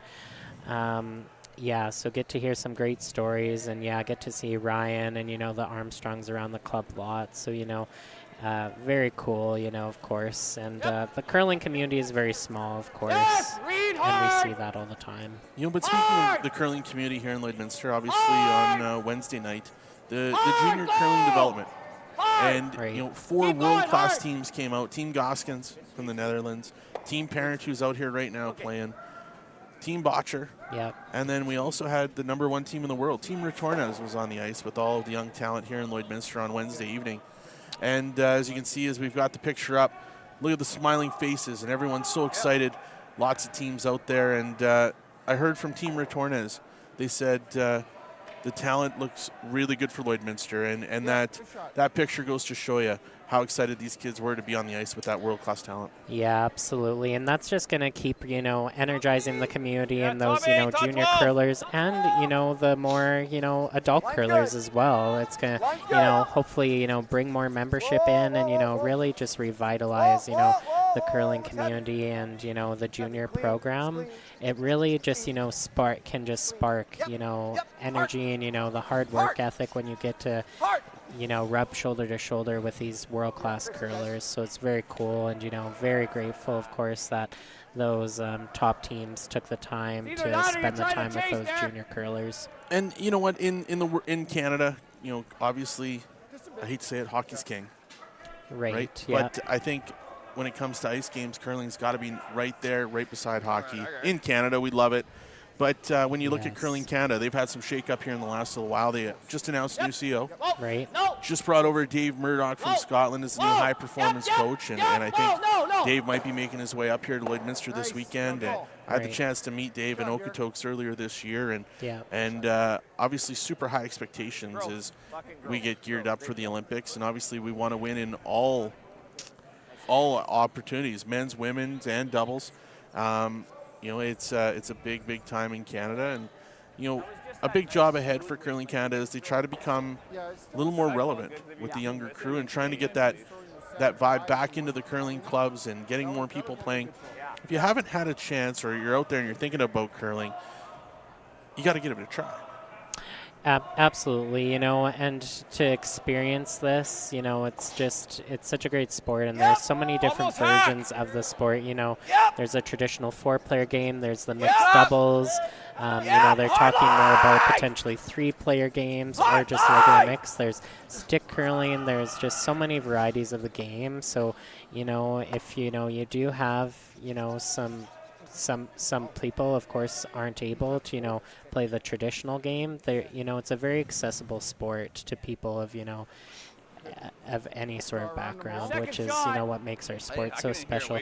It's cool to hear you talk about, Hockey Canada too, and, the correlation with that. Of course, the former Curling Canada CEO have moved to the Hockey Canada CEO position, Absolutely. Catherine Henderson. So, Hockey Canada, Curling Canada, very, correlated in that sense, absolutely. So, and even talking about the Olympics, like you mentioned, Kyle, we're trying to, increase our relevance, even, at the international stage. The last 2 Olympics in 2018, we did not medal, only in the mixed doubles, of course, just gold medal. The 4-person teams did not medal. And then just the last Olympic cycle, we only had 1 bronze medal with Team Gushu winning the bronze on the men's division. So yeah, that is something that I know you mentioned Dave Murdoch. He is really, working hand in hand with these top Canadian teams to get us back on the podium and really, re-spark that energy of curling in our country. Absolutely. As we get back to the action, I know people on the feed are probably saying, hey, these 2 idiots, it's time to get back to the game. We got an important game here. We've got Reid Carruthers getting ready to throw his first shot here in the 5th end. What do we got going on here? Yeah, and it's a good situation here for Team Carruthers. They are shot stone. It's not a great steal situation, of course, but they are shot, and they can split the rings here to sit 2 and guarantee that force. Team Pierce won't be upset about this situation either. There's the rocks are in the corners. There's no dangerous rocks near the center, so Brent should have a shot to score here regardless in this end. He can't afford to give up a steal. Let's see what these world-class athletes have to say about this upcoming shot. Yeah. Yeah.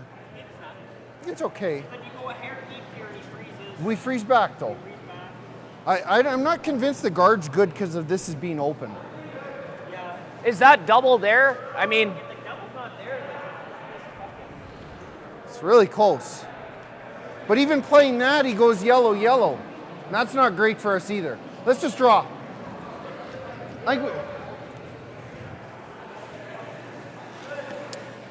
Reid Carruthers having an interesting conversation with Brad Jacobs as they've elected to go with the draw. Yeah. Agree with the call? Okay. I do. They definitely do need to play a draw here. That's good. Okay. I did think they would go potentially, around the other wing, but this is a good call. They've got a stagger to go around here, and, if they make this good, they'll be sitting 2 and, again, have that force scenario kind of sewn up if they make a good one here. Just cannot afford to be deep. Behind the T-line is not the match for this. Reid Carruthers here with his second shot in the line's good. Line hard. Come on, looking to get this one buried. Hard for everything, trying to keep it above the T-line. Guys are on it heavy here. Curl it, curl it. Need to get it Round. behind. Unfortunately, comes up short. Yeah, and that does leave a double here. That opens the door for Team Brent Pierce. They'll have a double, and they'll be able to roll their shooter.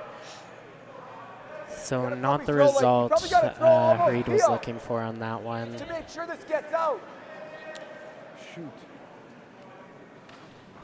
Brent Pierce calling third. Cody Johnston down just to have a look at this double and roll. Obviously, some high heat's got to be thrown to get both of these rocks to go. Does he want his shooter to stick around? Oh, absolutely. Yeah, that would be key, to be saying too. They don't want to nose this and leave a double back for Team Carruthers. you know, you can hear him saying, if you nose it, you know, it's not great, but it's not bad. They are talking about playing peel. You don't need to, you know, to throw a rocket at this. Even It's just way more fun, though. That's true. It is more fun. Even just normal weight is fine. You do need just a little bit of speed, of course, if they are trying the roll. What you don't want to do is hit this too thin and not get that Carruthers rock out at all. 7. We got some air. Big shot here for Cody Johnston. You know, this is key, and this can help set up a big two-ender to respond here for Team Pierce. Team Carruthers and Team Pierce trading blows here on the board as they both scored 2s in the last 3 ends. Oh, and you can hear they've said that picked. That's very unfortunate. Obviously, we are live, and Yes. emotions do get high, so we do apologize if catching any you're grapes, hearing or- some language that you don't want to hear. But yeah, that's I curling. That is curling. And, You know, these top-level athletes are human, you know, and things happen and words get said, of course. So, yeah, it, you know, frustrating. It is a very bad break, to be honest, for Team Carruthers. That was, you know, the unfortunate language came from Brad because that, you know, I guess you're was a just lucky playing the break draw? because that rock is dead buried. I believe Team Pierce has shot stone underneath that stagger. And Team Carruthers has no way of getting to that rock right You now. like that best? Yeah. They're talking about And you potentially don't a draw. You don't like the draw, eh? No, he don't. Okay. I'd have to be right to it. Yeah. What I kind do, of weight here, Reid? Easy? Yeah. And what are you trying to hit? It's like half. Huh? Looks like half. Are you throwing the in? Can throw the in, yeah. The end of the day, if I just graze this, it's great, right? Looks like in half a stone. Yep. In half a stone. Yeah, I do like this shot. This will get rid of that Easy? stagger. Yeah. They're looking to get, you I'll know, get a little move here, not their crazy. yellow rock Okay. I'll give behind you the a red tighter out of ice. that way, Yeah. so they can get access to that red one. They could also split around their yellows, you know, by hitting the one the 12-foot, but I do like this call. This is a great option, and they can be seeing a lot of yellow just to one lonely red after this shot's over. And what, you know, why not the draw and freeze around to the red one at the back of the 8-foot? Yeah, their concern about that is that they have to freeze to the back, and then that's just going to leave a freeze back to fall them down for Team Pierce. And they want to really shut down the rings here. You know, the freeze is an okay call. I think this is a good opportunity, though, Clean. to really seal Yep. up a force Yes. or even a potential Hard, steal. Derek! Hard! And Derek Samagolski on Derek! this early to Harder! keep it straight. Hard! Hard! Hard! Hard! Hard! Starting to fade on him.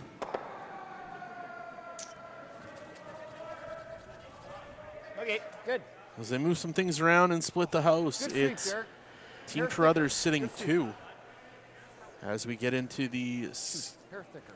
Okay. I second think it might shot. just be, yeah, we'll have a look at the overhead.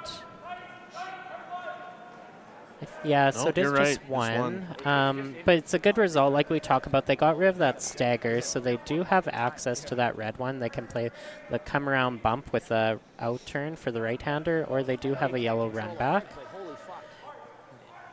See about half of this back red. Cody Johnson getting ready to throw his second shot That's a good shot. here in the 5th end at the Astec Safety Challenge presented by Wild Rose Pump and Compression. Local company, been around in the curling scene for a long time as they used to sponsor Kevin Martin Yeah. and Kevin Cooey back in the day.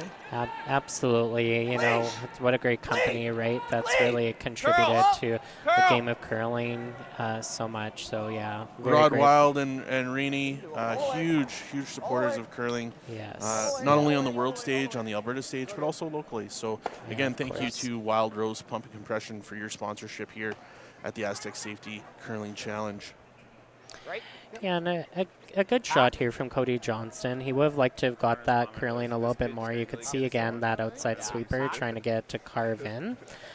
Almost, you know, got that to curl and get that a little bit buried. So good result. They are sitting 2, and this is going to force Brad Jacobs to chase.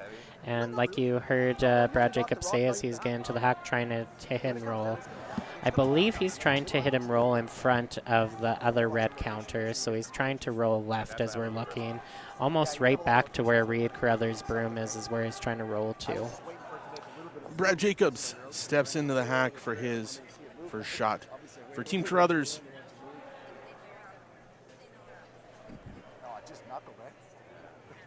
I'm like, oh, wow. Oops.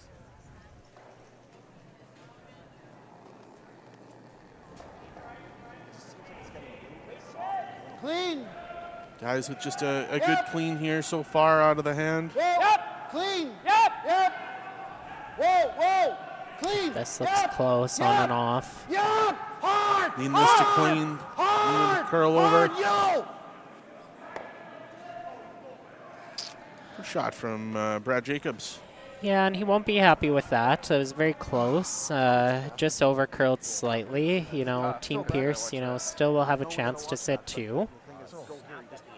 He's not happy. I'd be ecstatic that I hit that wrong. Yeah, we're just looking for contact for you, Kyle. Yeah, Hey, absolutely. Yeah. I have 2 weights, hard and way too soft.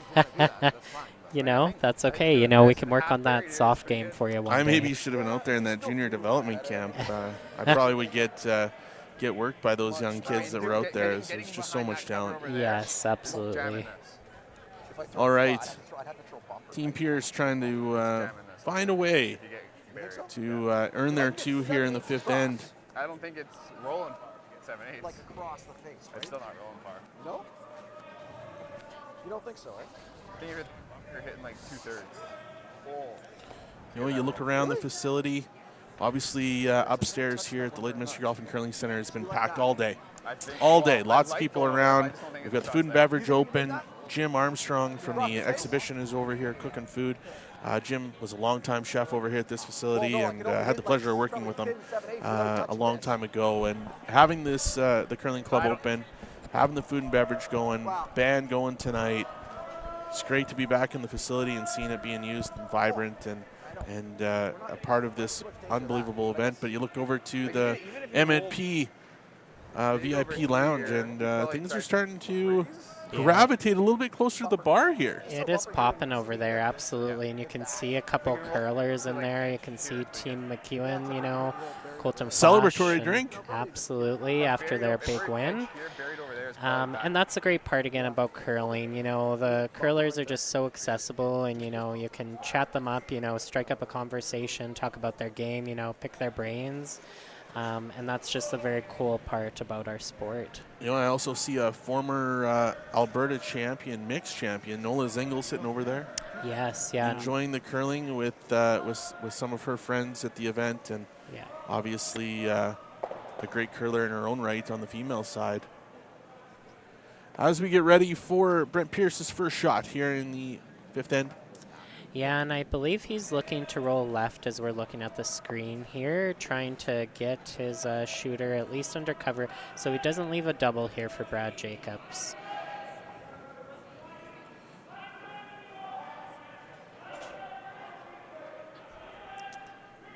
Big shot here for Brent Pierce to set up for this too.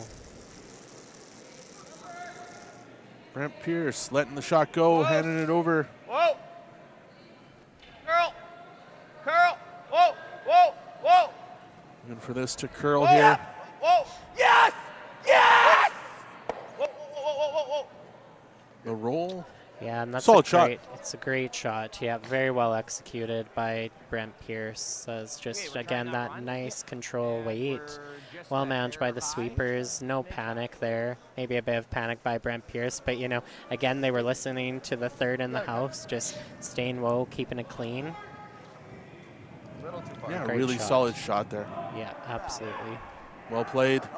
As now Brad Jacobs gets ready to throw his final rock here in the 5th end. Yeah, and he is looking for the run back double just a little bit high on the yellow, and he will be throwing some heat here. Brad loves these kinds of shots. I expect him to be very close on this. It looks like it's just about 7/8 high side.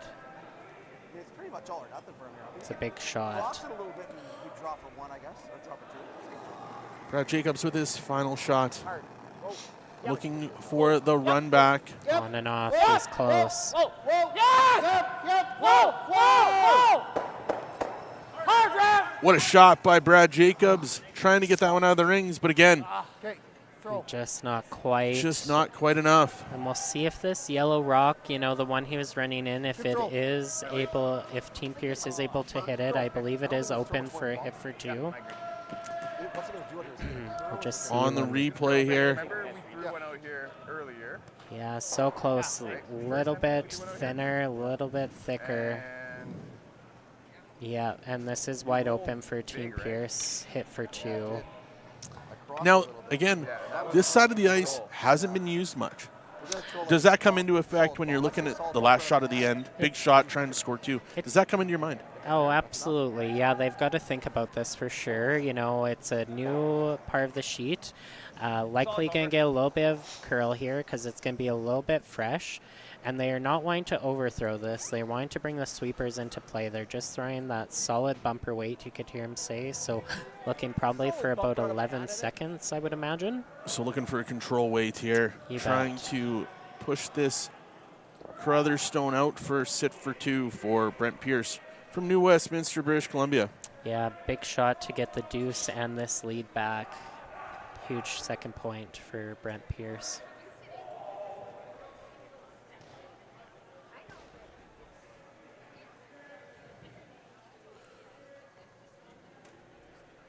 Brent Pierce settling in for his final shot here in the 5th. yep, yep. Trying Yep. to hit and stick for 2. Whoa. Yep. Whoa. Yes. Whoa. Yes. Whoa. Whoa. On and off, he is Clean. close. Clean, Clean clean, now. go. Curl. Good.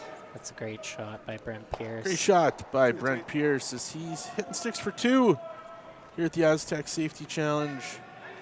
At the end of the 5th end, we've got an interesting game as these teams have traded blows back and forth over the last 4 ends. Each team with 2 deuces in the last 4 ends as this game is going back and forth as we head into the all-important 6th end. Team Carruthers will have the hammer again. Important for them to game manage. Yeah, absolutely. Team Carruthers needs to score in the 6th end here. They will not want to blank this end. They will want to score. Ideally, want to get 2 back.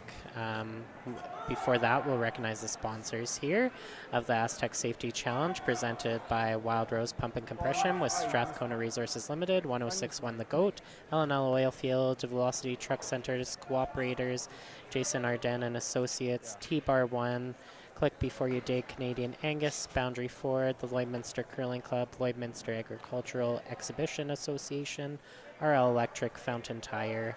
Thank you, everyone, all of the generous sponsors for their support of this world-class event. As well, we should probably take a second to recognize all of the fantastic volunteers. For any of you on the live stream, seeing anybody wearing those yellow shirts out there. Maybe not wearing the yellow shirts right now. It's a little chilly out there. But, you know, it takes a lot of people to turn a world-class event on like this. The volunteers always step up here in Lloydminster, no matter what the event is, agriculture, cultural events, sporting events, obviously.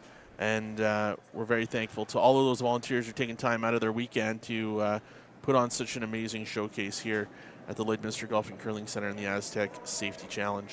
Right, yeah, this is a huge community effort to pull off an event like this. Wouldn't be possible without not just the sponsors, of course, like you said, all of the volunteers support the organizing committee. You know, they put on such a great show thus far, and expect nothing but the best as we go through for the rest of the weekend here. As we look at the scoreboards here, as we go through the lead shots here on our feature game sheet number 5, but as we look over at sheet number 6, we've got a battle in the C event between Team Libis and Team Carl DeConnick Smith, local team here in Lloydminster. After 5 ends, it is 3-3. Team Libis has the hammer here in 6. As we look over to sheet 4, another feature match between Team Weeb and Team Kui. Again, still very low scoring, but Team Kui was able to force Team Weeb to take a single in the 6th and has the hammer in 7 with a 3-2 lead. On sheet number 3, we've got Team Sturmey versus Team Dunstone, which have had 3 blanks in a row. and 3, 4, and 5 all blanking. Team Sturmey with the hammer as Team Dunstone leads 2-1 after 5 ends. And on sheet number 2, another C event clash. Little local flavor as Team Schneider has a relation to Dr. Daryl Hanley. But at the end of 5, Team Schneider is holding the hammer in 6 with a lead of 3-2. Clean. Wow. Clean. Line's good. Line's good. Yeah, and a typical setup here for both teams. So far, the lead placement in this end is just perfect. You know, great corner guard by Connor Negavan, great setup by lead Nicholas Ombach for Team Pierce. He has his rocks perfectly top 4 and a tight center guard. Connor Negavan now looking for the freeze. Would you expect anything less from these guys? No, yeah, they've just set it up perfectly this end. This is just a conventional setup and just perfectly executed by both leads.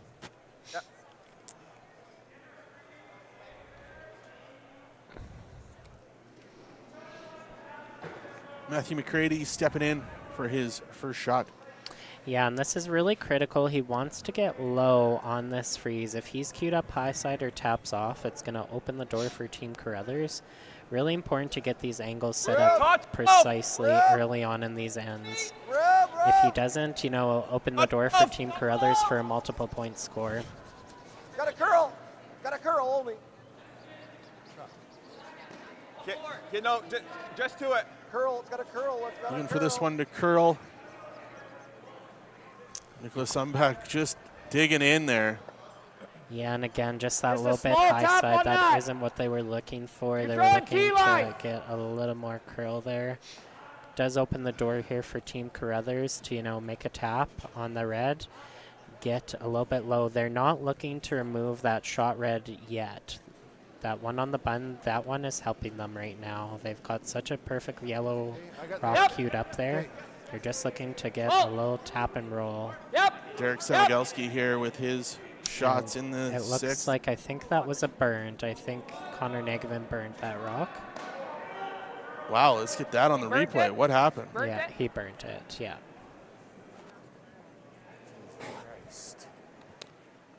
Don't see that very often.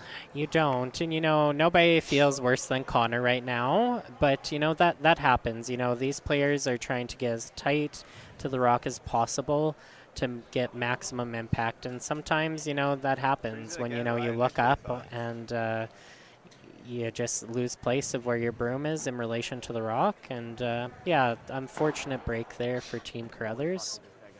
But opens a door for Team Pierce.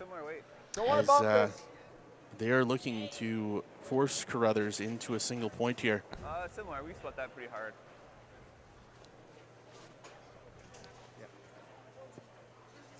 Matthew McCready stepping in for his second shot.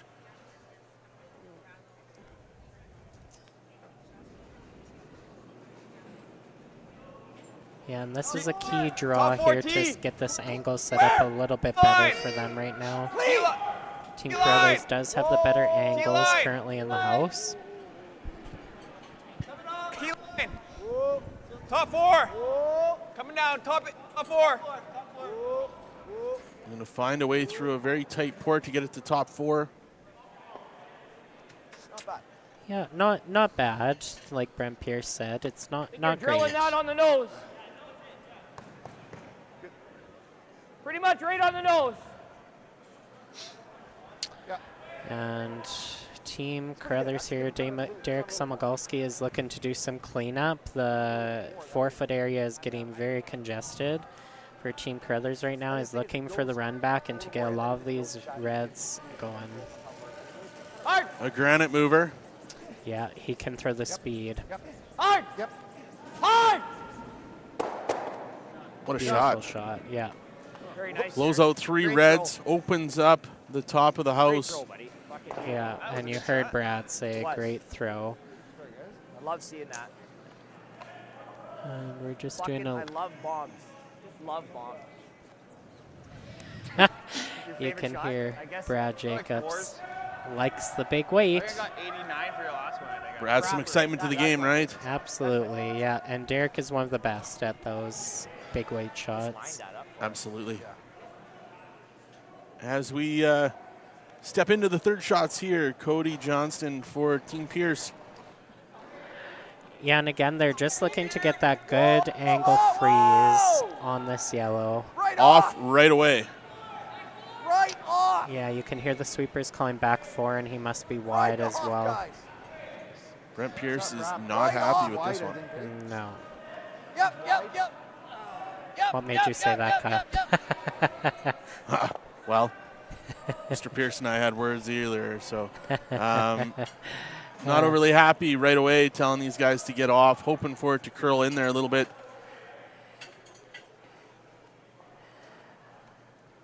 Yeah, and yeah, feel like just it's kinda hard not to a good stick the result. shooter. Yeah, it was just heavy and it bounced open too. Or hit and roll big on You want to come have a quick look? Okay. There's this shot, but Yeah. I'm That's not what sold I on was. That's what I was seeing to hit and roll in instead. Brad's called Reid down though for them to discuss because it's a really critical shot in this end. This is a really big opening if they can make something here to set up for their 2.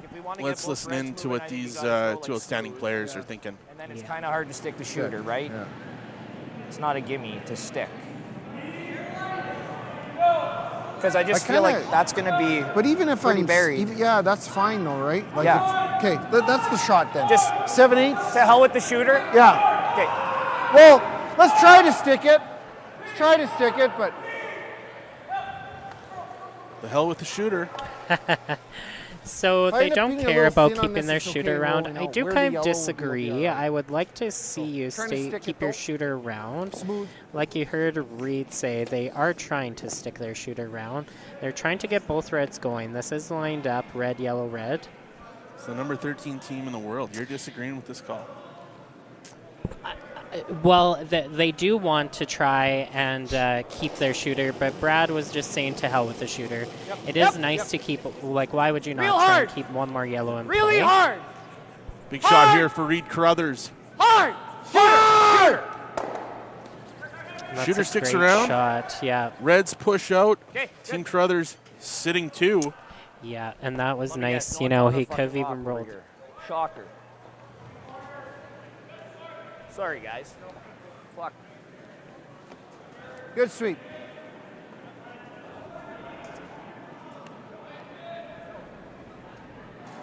What's that? Now, Team Pierce Touch thinner. trying to figure out what their next shot is. Yeah. As they're trying to hold Team Little Carruthers to thinner. 1. I think you can make it without jamming it. I think so. You can. Yeah, and you heard Reid. Touch thinner, of course, would have been perfect, but that was a great shot. You thinner know, is like real we good. talked about, they want to keep the shooter around. Brad Jacobs wasn't worried about keeping the shooter, but that just is one more rock for Team Pierce to deal with. And, you know, Team Carruthers is well set up for 2 points here. Close, but I think so. I think they're trying the double. It's, you know, you might potentially have one of those jammers that we talked about earlier, Kyle, on the on the red in the back. So you do have to hit this precisely. You got to watch that, you know, the red in the forefoot, you know, when you're making this double does not just dead nut jam. Cody Johnston stepping in for his second shot here in the 6th, all-important 6th round. Precise double, and the sweepers are on this early. The hit, the roll, and it veers off. Shooter out of play, doesn't get the double. Good shot.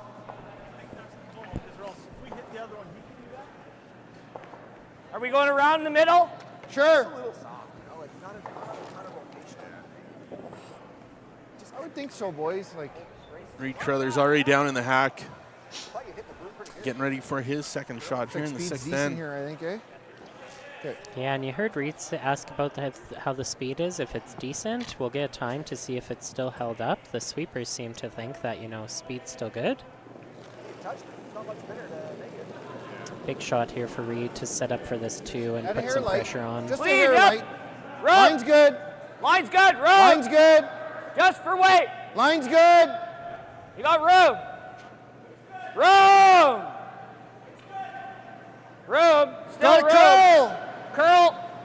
Curl. Curl. Distance. Got Okay, 14-9. distance. Speed should be very Distance. close. Hard. Curl. Curl. Curl. Curl. Need Curl. to drag curl. this to the top. Nice.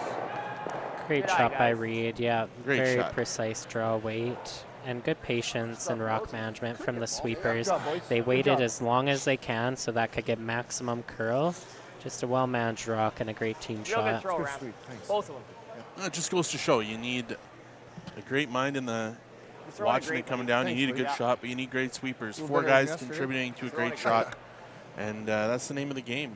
Yeah, absolutely. It's not just the thrower Giving- making these giving it shots, to it's the boys all is just four big. curlers. You know, It's that's one of the best overthrowing it parts a about little bit the curling. first It's day. a huge team sport. It's not just one player, you know, doing everything. So well-managed team shot there. He's ever a hair Brent off, Pierce you gotta stepping watch in this. for his first shot here in the 6th end at the Astec Safety Challenge here in Lloydminster, Alberta, Saskatchewan. And he is giving the run back double a go. This is a very high degree of difficulty shot.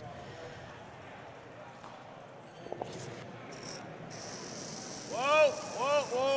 On this, is it on? And he's wide early, Yeah, it yeah, looks like. yeah, They're trying to sweep so it doesn't jam on that back red. Watch out. Oh, What's our call here? Doesn't jam. Tap that. What's that? I think we Team guard. Carruthers sitting with 2. We probably are, eh? Yeah. Shot 1, shot 2. There is the red one at the back of the 12-foot here. For yeah. Team Carruthers, what It's the now same what ice comes as into your play? draw. Okay. Yeah, they've got a huge opportunity at a 3-ender here. They have total control of this end. They are setting up for a huge end here. I do like this call. They could like a potentially 4? draw around the corner, you know, 4, go Reid? top 8. But they are playing 4? the Yeah, guard, 4. which I do like this call.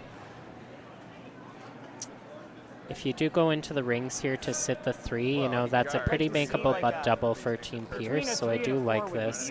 They're going to force Brent Pierce to a very difficult shot on his last to try and not concede more than 2. You know, on Skip Stones, obviously, Skips don't throw a lot of guards. Is this a No. comfortable shot for Brad Jacobs?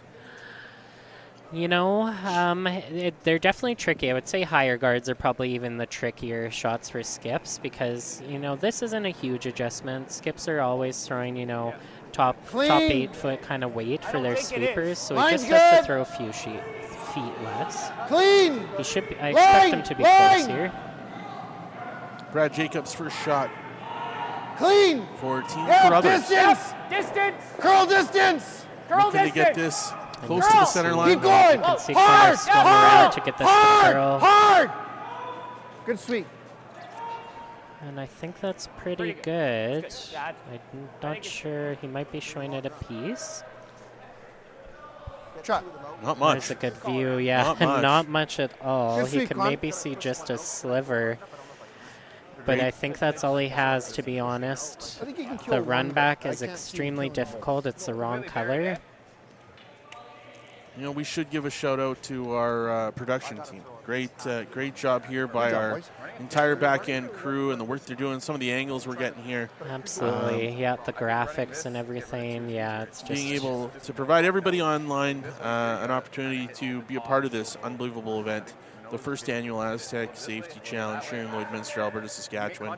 You know, I know there's some people that are a little frustrated with the fact that we can't show all the games, but unfortunately TSN didn't TSN show cannot up. show all that. So, yeah.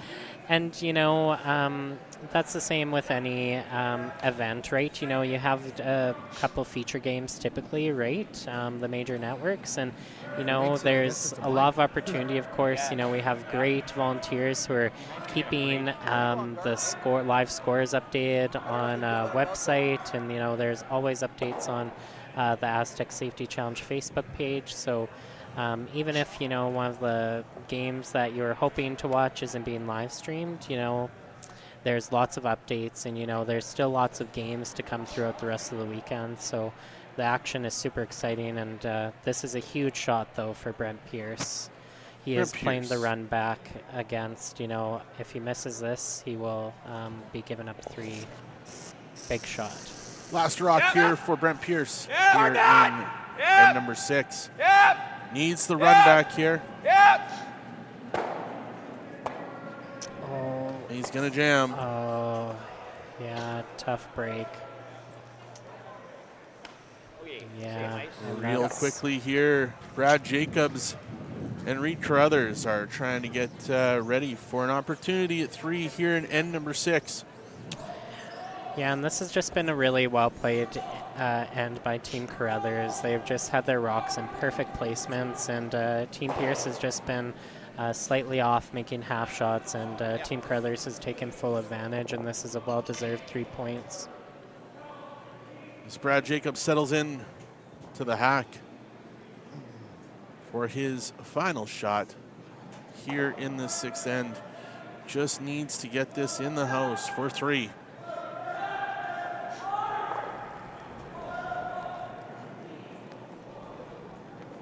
I don't think you can hurt it. I don't think Line's you can hurt good. it. I don't think you can hurt that. I think you can sweep it. Line's good. You're a little wider. Rub. Line's good. Easy. Brad Jacobs No backing. Sweepers just cleaning it in. Right needing off now. this to find the house. Yeah, and I got 14-9. It's just beautiful speed. Yeah. 14-9 it is as Team Carruthers finds a way to make 3 here in the 6th end. It is a 7-5 game. Team Carruthers over Team Pierce as we head to 7. We're going to take a break as we get a message from our sponsors here at the Astec Safety Classic in Lloydminster, Alberta, Saskatchewan. Astec Safety. This must be the place, boys.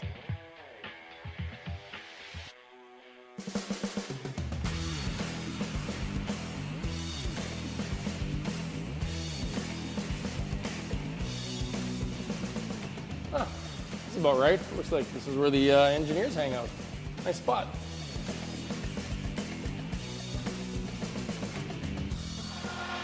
Here's something else that's cool under pressure.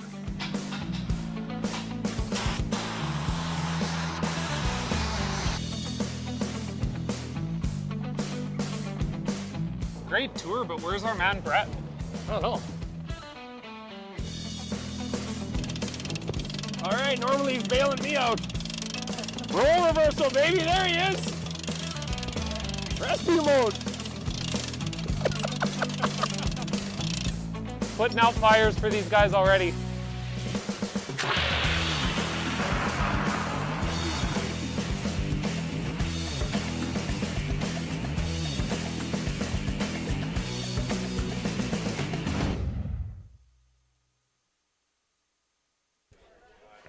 And we're back for the I thought it would go further than 7th what it end did. here at the Astec Safety Challenge. Whereas, like, coming as home, I've been you reminded guys that got I that was there for me. not that bright again. Slower. Yeah. Slower. And again, I guess I'm probably going to get told not to quit my day job. Yeah. For those of you tuning in, we thank you for taking the time Like, to join us this you guys- Friday when you afternoon, guys now got this one evening, there for me, as we I are thought in I a heck threw of a it the same battle. weight when I played Team last Carruthers end before. leading 7-5 over When I Team threw Pierce that as we get top started 8 rock. here in the 7th. As we look across the scoreboard on sheet number 6, Team Libis is leading Team Carl DeConnick-Smith 4-3 as That's they pretty play high. in the 7th end. Team still like DeConnick-Smith this? does have hammer there.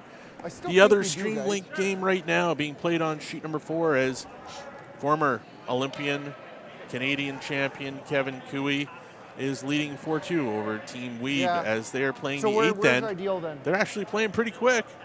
They are. Oh, They yeah. are in the 8th end as Team Cooey is Yes. leading 4-2 but Okay. does not have the hammer here. You in like the out turn? on Yeah. sheet number 3, Come on. Team You wanna Dunstone go this and way? Team Sturmey. They've been going back and forth as they blanked 3 ends in a row, but Team Sturmey was able to find a way to get 2 in the 6th end, and they're leading 3-2 as they're playing in the 7th end as Matt Dunstone just fired like- Rub. his Whoa. first rock. And over I'd on like- sheet number 2 in the battle of an elimination game Clean. as Weight's good. Catlin Schneider Clean. and his Clean. team from British Columbia free. are leading Whoa. 5-2 Girl, as they're playing in the girl. 7th end. Girl, But Dad. Team Parent will have the hammer Girl, here in girl. 7, a very Straight important curl, 7th end curl, over girl. on that sheet. And again, once again in our game, Team Carruthers sitting with a 7-5 lead after making 3 in the 6th. What do we see now here in 7 is Pierce Yeah, must good. score. Yeah, Team Pierce is going to go really hard for a multiple score here. They need to generate Stone's some losing his offense in mind. this end. And, you know, Team Carruthers, they're going to be blasting rocks. You know, they're going to try and hold Team Pierce to Halfway. 1. And again, you know, classic setup here for Team Carruthers. They've got good rock placement. When you're up a couple points, as Team Carruthers is, you want both those front end rocks in the rings. And Team Pierce is throwing a couple corner guards, trying to generate some of that let's offense. see where this goes. You know, as we go into draw 7, and some of these teams are now into their 3rd. Some guys going into their 4th game here in the tournament. You're going here. You know, you see some of the guys wearing some you different just compression throw the bandages and that kind of stuff. Do you start to feel some fatigue as you move into this part of the event? I would say you would, right? You know, but, you know, a lot of adrenaline and, you know, rehab. These are top players, and, you know, they know how to manage their bodies, and, you know, they've played, you know, all year so far. They're not, you know, it's not their first event or 2 of the season.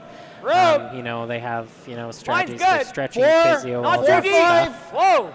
So they'll be able to manage, you know, any little niggling pains and injuries to get through to the weekend. Off. And, you know, that won't be a problem, I don't think, complain about, you know, being sore, you know, tired, because this is such a big event, you know, adrenaline and, you know, the desire to win these big games is going to kick in. 5-guard in. You have time to be sore and, you know, go to the chiropractor and physio during the week when you're not curling. Well, hey, and they've also, thanks to some of our local massage therapists, they are getting some treatment here at the Astec Safety Challenge. Yeah. Second shots here, Matthew McCready stepping in for Team Pierce. You just stuck it in the rings. Wow. Whoa! Girl! Okay. And for the run back, takes out one of those Carruthers rocks that was sitting in the 8-foot. An interesting update just to share on sheet 3 in a big really B-side game, Team Dunstone versus Team Sturmey.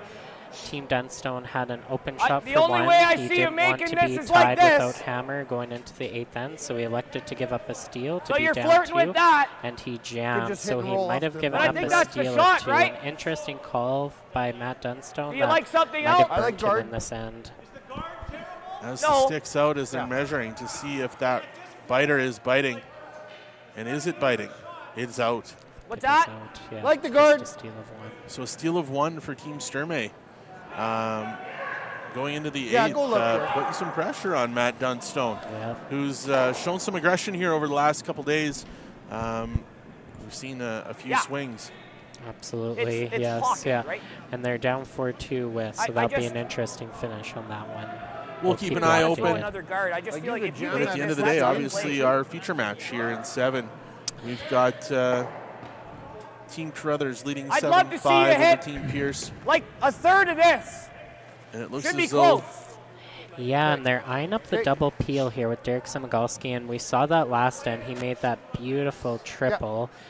These are, you know, one of his specialties, so I expect him to be very close on this double peel, and this will go a long way to helping them force Team Pierce in this end. All right. Derek Samagalski stepping into the hack. High weight. Looking for the double peel. Real hard! Connor Nagelman on this early. And that was a slight miss. Didn't want to get rid of his yellow. The red is out, they've said. 95. I thought you threw that good, Derek. I thought it would float back a bit, but. You heard Brad say to Derek that, you know, he did like the throw, so yeah, just curled on him. 10. I do like this call for Team Pierce with their second Matthew McCready. They're throwing another corner guard. The guard they have is just currently so high, so nice to throw a tighter one where you can get one buried and Team Brothers can't chase it. Oh, and he must have got this going. They're yelling hard line right away. He's pretty high. Light and tight. Just over, guys. Just over. Needing that to get over the hog line now. Yeah. And I don't think he's over. Yeah. We'll move on. Yes, yeah. We'll move on. Do we We've peel seen a couple that or weird do we things peel so far in that? this game. We have, yeah, that is a very unfortunate miss from Matthew Rip McCready. one. Top one. We had the burn a couple ends ago. We did, yeah, and yeah, uncharacteristic. You know, not the first time, you know, we've seen a hogged rock, you know, on a streaming game before, a televised game, so those things do happen, but, you know, again, advantage here to Team Carruthers. They're just going to peel this last guard, and Team Pierce is not going to have a chance to score multiple points this end. Good sweep, Con. Absolutely not. So now for Team Pierce, obviously, you've got 4 rocks remaining. You're down 7-5. How do you create any offense here? I think they're going to try guard, you know, at least one more time. They can try and draw around that rock. The problem is that red guard that they have that's just short of the rings is so tight. There would be an easy double left for Reid Carruthers. But Brent has called the draw here. I do like this. I wouldn't mind seeing them throw one more guard. Cody Johnston Rub. settling in here for his Rub. Looks heavy. draw. Looks through. Looks through. Oh, and that's not what you want to hear. Looks through. But, I did get a very fast time. I got 13.5. That should be very heavy. Brad Jacobs is going to encourage this out of the rings. Yeah, that's a big miss. Skipper's not happy with that one. No, and they're going to peel that last remaining guard. And, yeah, you know, Brent Pierce, you know, they'll take the blank away, I think, from this end, you know, barring, you know, a misses from the last rock throwers. Obviously, Brad Jacobs want to make sure he doesn't leave anything hanging here. Yep. Absolutely. Real hard. Yeah. Keep going. Yep. Hard. Fuck. Okay. You hear from Reid, not overly happy with that one. Yeah. Didn't want to leave that rock Sorry, out there. guys. Good sweep, Con. Now, a very weird part of the ice. We don't see a lot of play over in the 12-foot that close. Yeah, those are very difficult takeouts out on the wings like that. You know, the ice is a little bit unpredictable. I think that was just a bad throw from Reid. He was just tight because they called it right out of his hand. Is that a usable rock for Team Pierce? I think it is. Like, they're going to try use it. It's not great because it's a yellow rock and it's so far over. It's hard to bury, and even if they do, Brad Jacobs is going to have a run back here. Still looks heavy. Still looks heavy to me. Still looks heavy to me. Yeah, I got a better time, 14.4. 14-4 on that one as this is really starting to move. Trying to get it as buried as they possibly can over there in the 12-foot. I mean, we could just rip that. Pierce. Yeah. I mean, like, or we're just trying this. Yeah, or you use the sweepers too. Yeah. So, are you like? Do you like easy? Yeah, easy or bump. Brad Jacobs and Reid Carruthers. Easy weight. Yeah, and they're calling easy weight, and what this team means when they say easy is, again, just that nice control weight. So like 10.5 seconds. Easy, brah.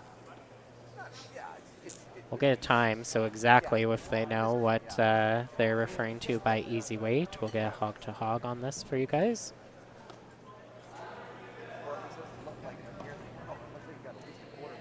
Brad Jacobs is settling into the hack here for his first shot for Team Carruthers here in the 7th end.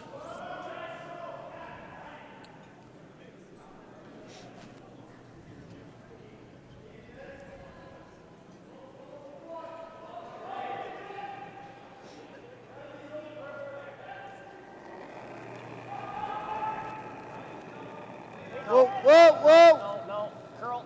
Clean, clean. Clean. Curl. Clean, clean, Yep. clean, yep. Yep, yep. Jack. Hard. Hard, hard, hard, hard, hard, hard, hard. Hit the roll. Yeah, nice throw by Brad. I did Sorry, get Brent, I should've 10.5 stopped seconds there, so that's exactly that easy weight that they're talking about. It was a nice throw. All right, Brent Pierce getting ready for his first, obviously looking for a little bit of a hit and roll, trying to get back to the middle of the ice. Yeah, what he doesn't want to do really is nose it. He doesn't want to leave Brad an opportunity to hit and roll behind that yellow because he will take the chance, and then Brent Pierce will not have a chance to blank. So yeah, he will try and roll open exactly. That dreaded word, the blank. I know, and we haven't had any blanks in our game. There's been lots of offense and lots of great shots made. The blank is, the best result here at this point for Team Pierce. I don't think they're going to try and hit and roll buried behind that yellow rock. I think they are rolling open, but we'll see.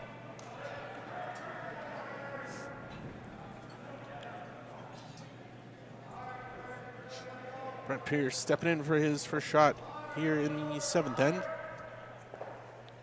Looking for the open hit and roll.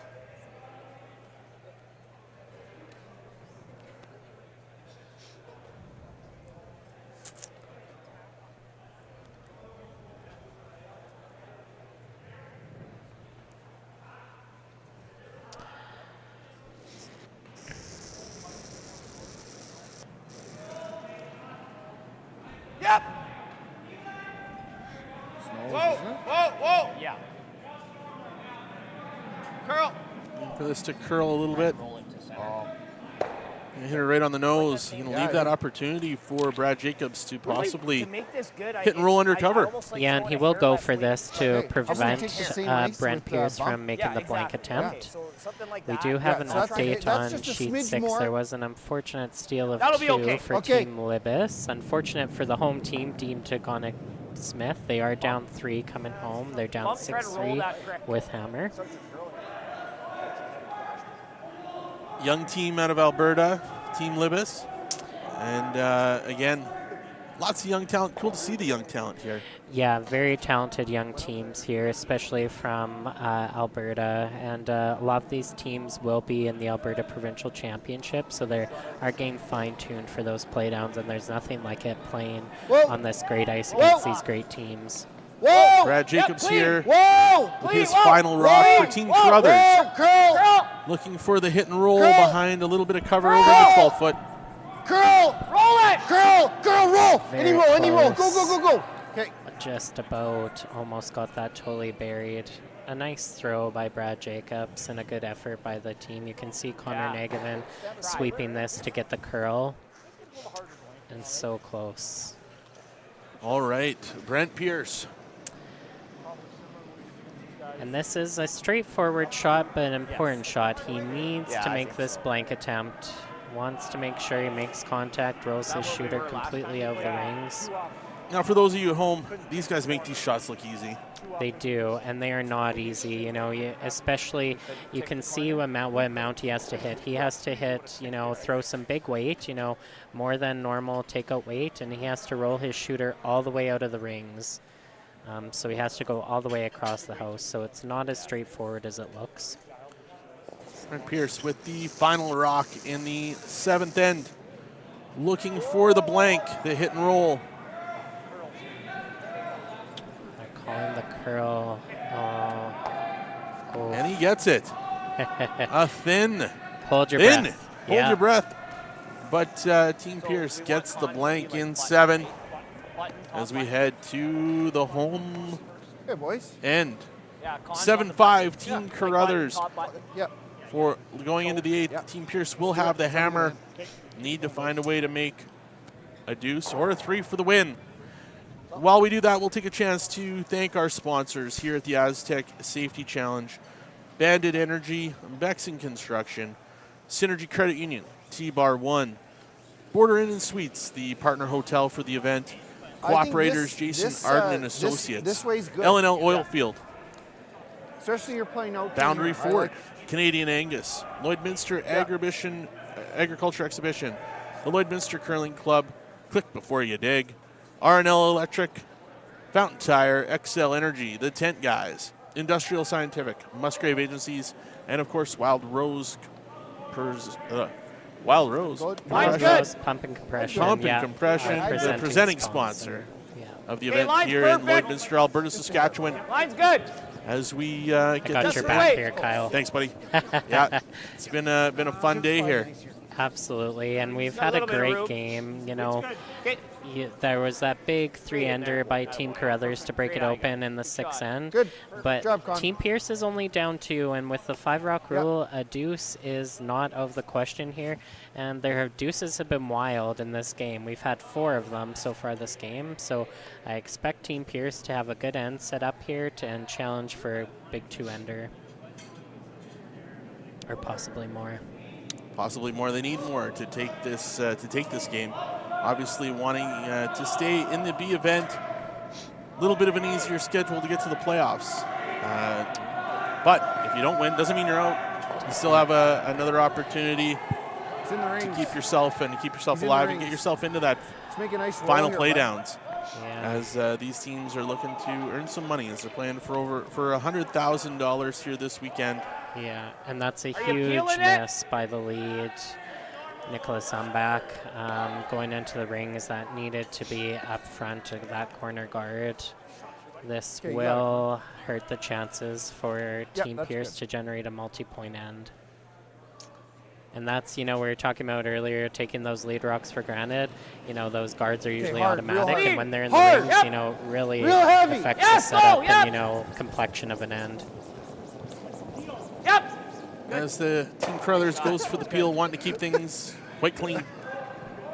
As they get the hit And and there's roll some out. laughs there. I think it's a laugh because Connor doesn't throw those peels very often, and maybe a little bit of an interesting delivery. As the boys have a bit of a chuckle there on the way back. Yeah, they're having fun out there. Yeah.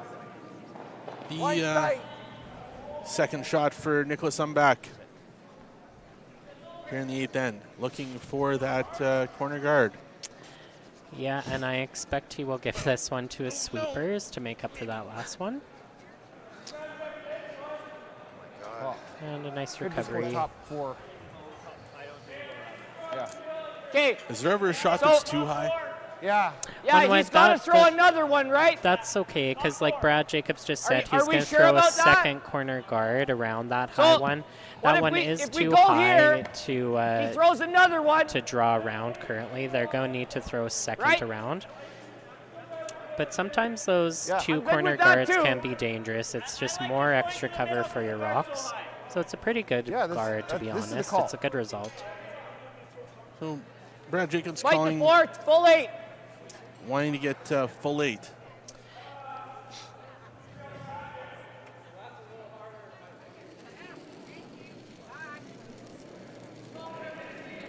Hey, good or hard? Good or hard? Just Mine's clean. good. Just for weight. Just clean. Weight's good. Weight's Boom. good. Huh? You're hot. Do it. Just short. Okay, here, clean. Yep, Sit- line. yep. Weight's real good. Whoa. Cleaning this one in here. Weight's looking good. Whoa, whoa, It looks perfect. It's all about the line. Yeah. Shot. Nice shot by Derek Somogalski. He has had a great game, Derek. Job, He's Rob. been really one of the Yeah. standout players on Shot. Team Carruthers. Good job, man. Well, we can't go to This the T line game. because then we peel, then he freezes. Yeah, some big high hits, some good draws. Yeah. Derek's definitely had a fantastic game We're here gonna have a double. at the Aztec Safety Challenge. As Yes. Matthew McCready steps in. Yeah, and he's going to need to make this guard nice and tight, make it usable. They want to be fully buried around that high guard. Right now. Watch the room right now. Skipper saying he's got a lot of room, hoping to get this right on the It's Time promotion logo. Real hard, real hard, real hard, real hard, real hard. Trying to get it there. Good sweep there by the guys as they get this one as a very usable guard going forward. Yeah, they want to get a little bit Okay, more Rob. buried because this is the more usable of the two Yep. guards, of course, the tighter one. So Derek is going to try peel this tight one. They're not going to go for the double peel because it's so difficult. Just the single. Not wasting any Yep, time. clean. Yep. Taking this guard out of play, Hard. trying to keep things nice and Whoa, clean. whoa. It's okay. The rub on the top guard. And that's, you know, he just didn't want to fly by everything. At least he removed one of the guards, but was not the objective of that shot. He wanted to get rid of that tighter, more usable corner guard. Now Team Pierce looks like he's going to get aggressive. Absolutely, yep. He is going to go right into the rings. It looks like he's going to take advantage of that nice guard by Matthew McCready. Matthew just threw this path on his first, so I expect him to be close. Matthew McCready with his second rock, final rock of the game. So he's looking to bring this one into the full 4 foot. Yeah, and an update on the other feature game on Team 4. It is Team Kui that came out with the win. So they do advance to a B qualifier tomorrow morning at 9 a.m. Kevin Kui versus Team Yannick Schwaller from Switzerland. Of course, their feature game, Team Pierce versus Team Carruthers, the winner of this game will advance to a B qualifier also tomorrow morning at 9 a.m. And it doesn't get any easier for the winner. They play the top team in the world, Joel Returnez. Wow. Wow. Yes, and Returnez had a tough one this afternoon against Brad Gushu. The first time they played all year. Yes. And Brad Gushu got the better of him. And just in 4 ends. It was very surprising to see that result, but sometimes games can go that way. You can have a rough day at the office. I fully expect Returnez to bounce back tomorrow, though. They've just been so good this year. It would be surprising to not see 3 Grand Slam wins for them this year? 3 Grand Slams. They've won every Grand Slam that's been played this season. Thanks. They've just been on fire. Cody Johnston stepping in. And it's going to be Cam Mouse for a little while here. I expect that, Team Pierce will keep throwing corner guards. Team Carruthers will keep peeling for a while. I think, they might finally change gears, maybe on the third's last rocks or skips first. But they're going to delay another play in the rings for a while. They're going to keep throwing that guard. I fully expect Team Carruthers to keep on peeling. Looking for the guard, trying to put it right back on the It's Time Promotions logo here on sheet 5. Sweepers trying to get this one there. And get some coverage on that red rock just inside the 8 foot. Very nice guard by Cody Johnston.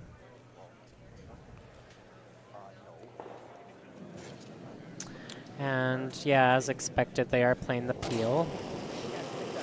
Reid Carruthers. Throwing his last rock of the game. Curl, Derek.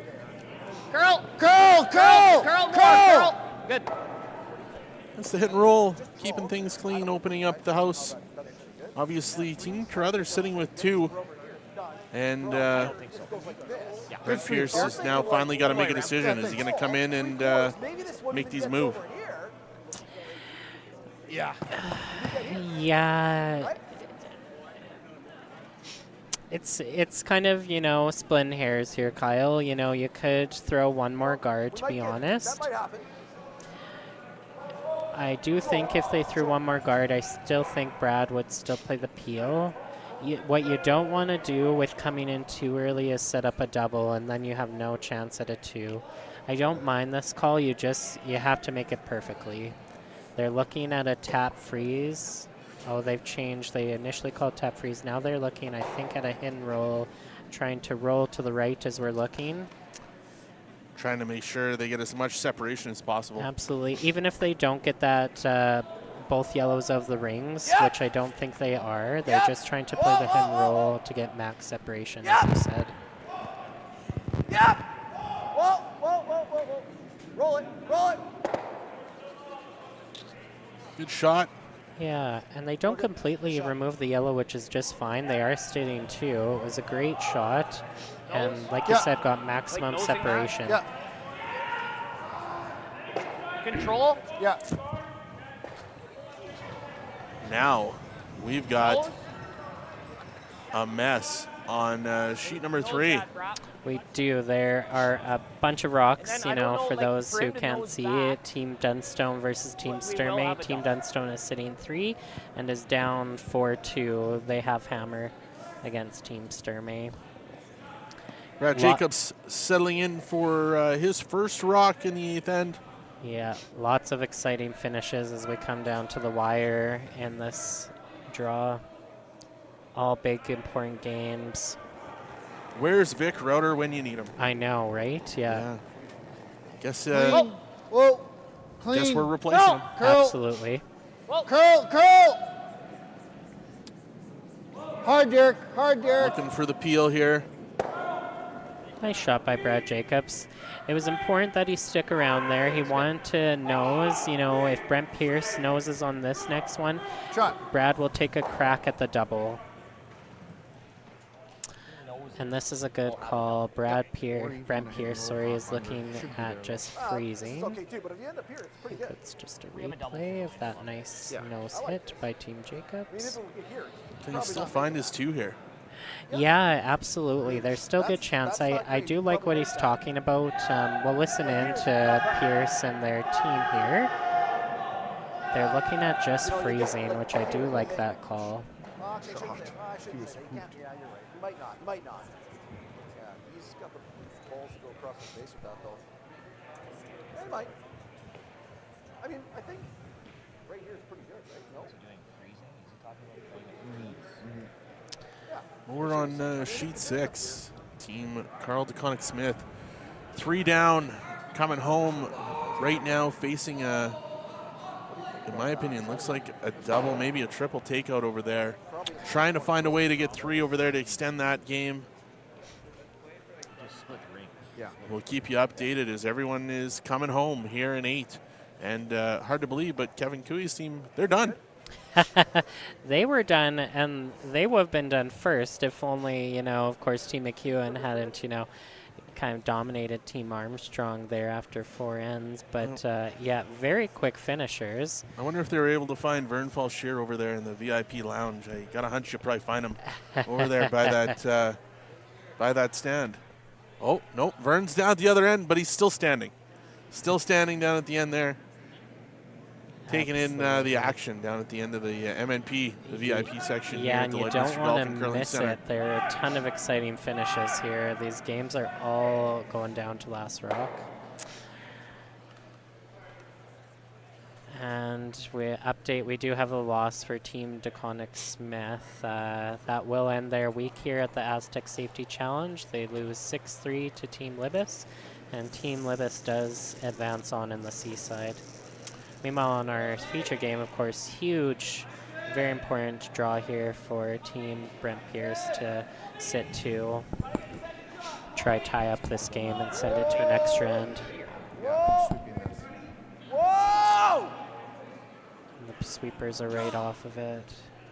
And not what Brent Pierce was looking for. Yeah, we'll have a look at the, there's a look at the replay of it coming in. Reid Carruthers trying to urge this rock out, and it just grinds in. We'll have a look at the overhead here and see At the end of the day, if you know if there's a double. Because you're shot and he has to roll. Yeah, it's another replay. Yeah, that's the play.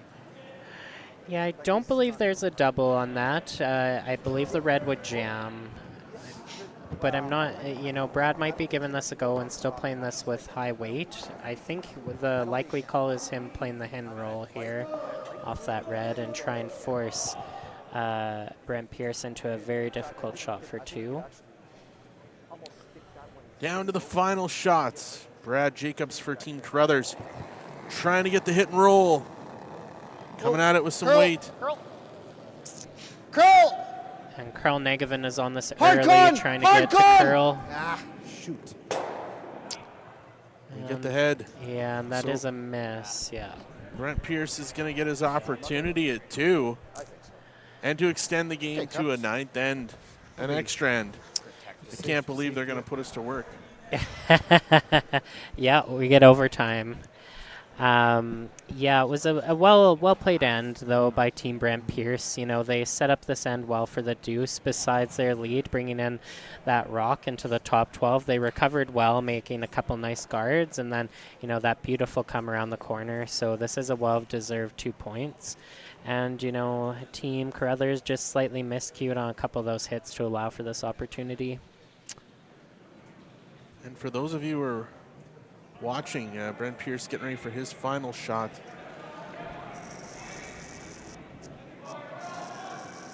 And he is playing, Full you know, similar path. Just needs full 8. Looking Not for curling. 2 here in Not the 8th curling. end at the Aztec Safety Not curling. Challenge. Take- Yeah, going a sweepers little bit. are on and off here. Good. And he will make that shot. That is a score of 2 for Brent Pierce, and we are definitely Play that way. going to an extra end here at the Aztec Safety Challenge in Lloydminster, Alberta, Saskatchewan. We'll take a quick minute for a commercial break so we can thank our sponsors.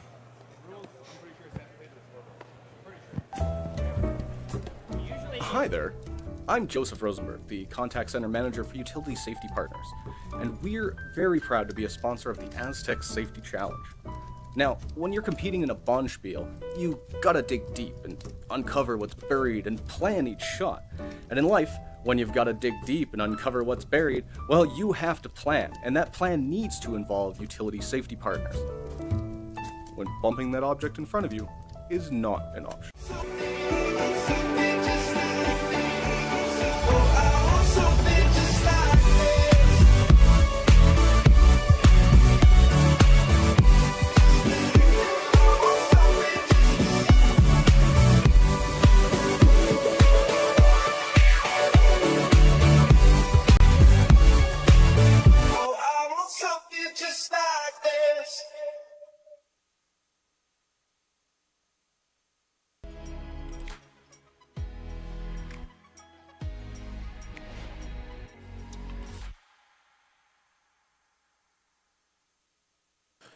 And we're back for extra ends here on sheet number 5, feature game, game 30. Team Brent Pierce just made 2 in the 8th end, and now tied up with Team Carruthers as the guys get set up to put on a show for the fans. They're going to throw it back this way again. So over on sheet number 3, as the ladies beside us are able to get the cameras working, so we're able to show a little extra action between Matt Dunstone and Team Sturmey. Matt Dunstone with the final rock over there. If you want to hear some really good commentating, probably should shift to that stream. But obviously a big shot over on sheet 3 coming. And he's got, he's playing a draw for 2. We do also have another final on sheet 2. It was Team Schneider who pulled off the win against Team Ryan Parent, 6-4. So Team Parent eliminated, and Team Schneider moves on the C event. Absolutely. And the shots, lead shots here in the extra end for Team Pierce. Nicholas Umbach. Clean, clean, clean, clean, stick it. Yeah, and Team Pierce will be leaving every rock they can in play here, doing everything they can to steal, of course. Obviously, Team Carruthers, the complete opposite. They will be playing a bunch of missiles, trying to clear up that center for Brad Jacobs for his last rock. We love the high weight. Absolutely. And over on sheet 3, Matt Dunstone with the draw. And the ladies are going to keep working as he gets his 2, and they're going to go to an extra end. Overtime premiums for the commentators in this I evening think there draw. is. There's got to be a premium somewhere for these extra ends. It's got to be, maybe it's dinner. I'm not sure. Maybe it's dinner, yeah. Maybe it's a sit down with Ben Hebert. Oh, yes. Maybe Ben Hebert might pop up. Absolutely, yeah. Give us a little bit of fun. Oh, yeah, there's Brendan Botcher, who's joining his wife, Bobby, is commentating on the other stream. Yeah, he's got to make sure she's in check. Yes, absolutely, yeah. No bad words. But she's got wine. She's got wine, yes, that's true. We didn't get wine. I know. Guess we're not good looking enough.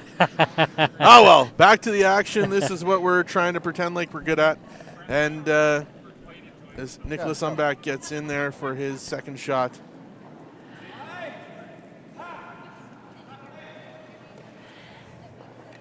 Yeah, so they are going to look for the high guard here with Nicholas Umbach.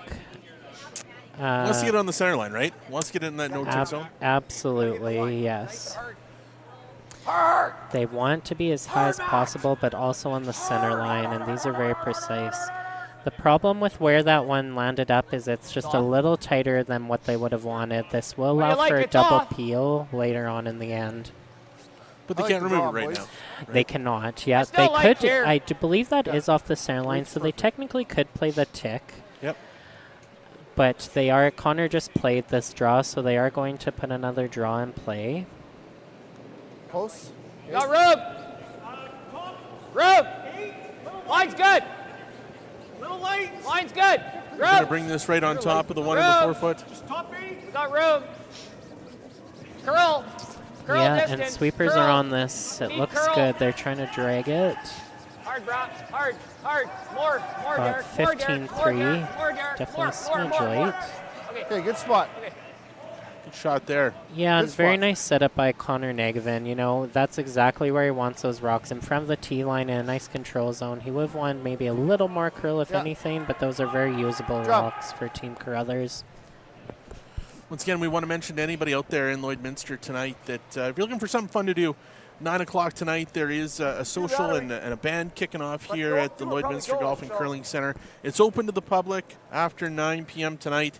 Come down, take in some of the action and the great venue here in Lloydminster if you're looking for something to do. Also, if you're looking for the family friend zone over at the Lloydminster exhibition, some of the players are going to stop over there, so if you're looking for autographs and pictures, great opportunity to meet some of these guys and an opportunity for your whole family to take in the adventures over there.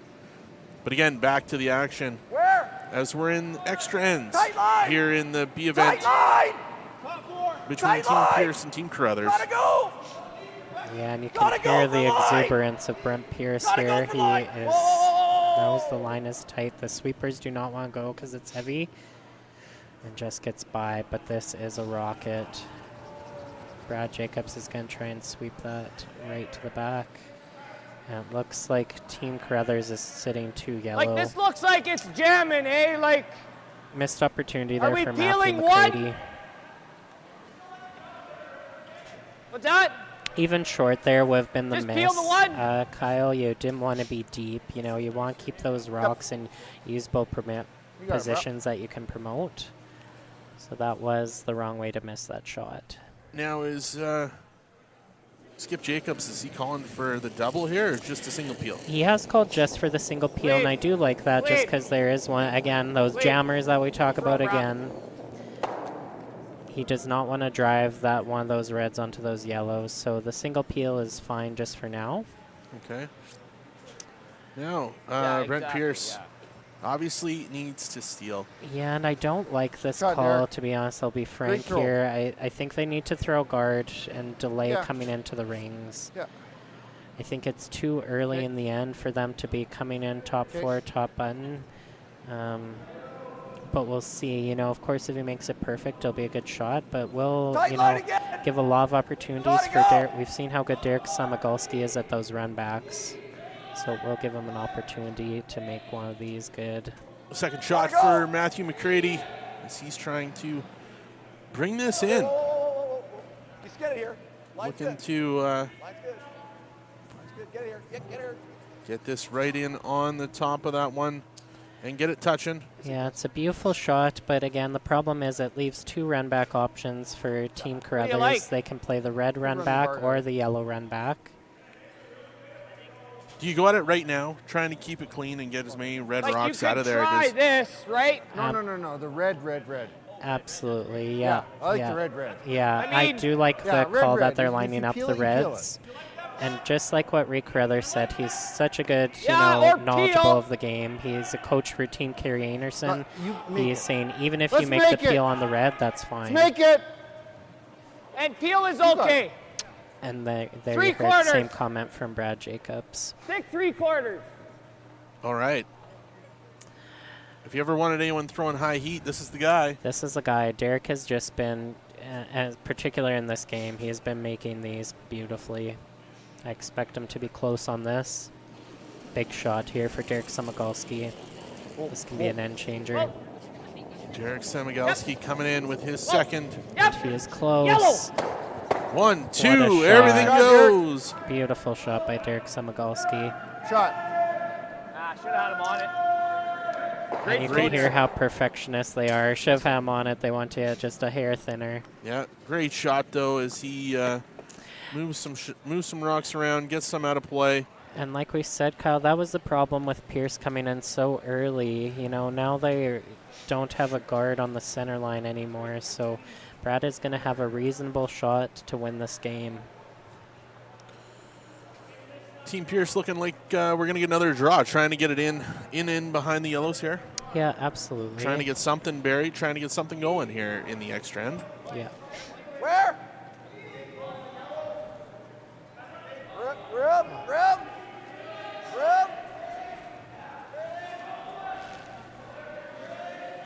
Curl. Rock's starting to go now. Lots of sweeping here to get it and carry it.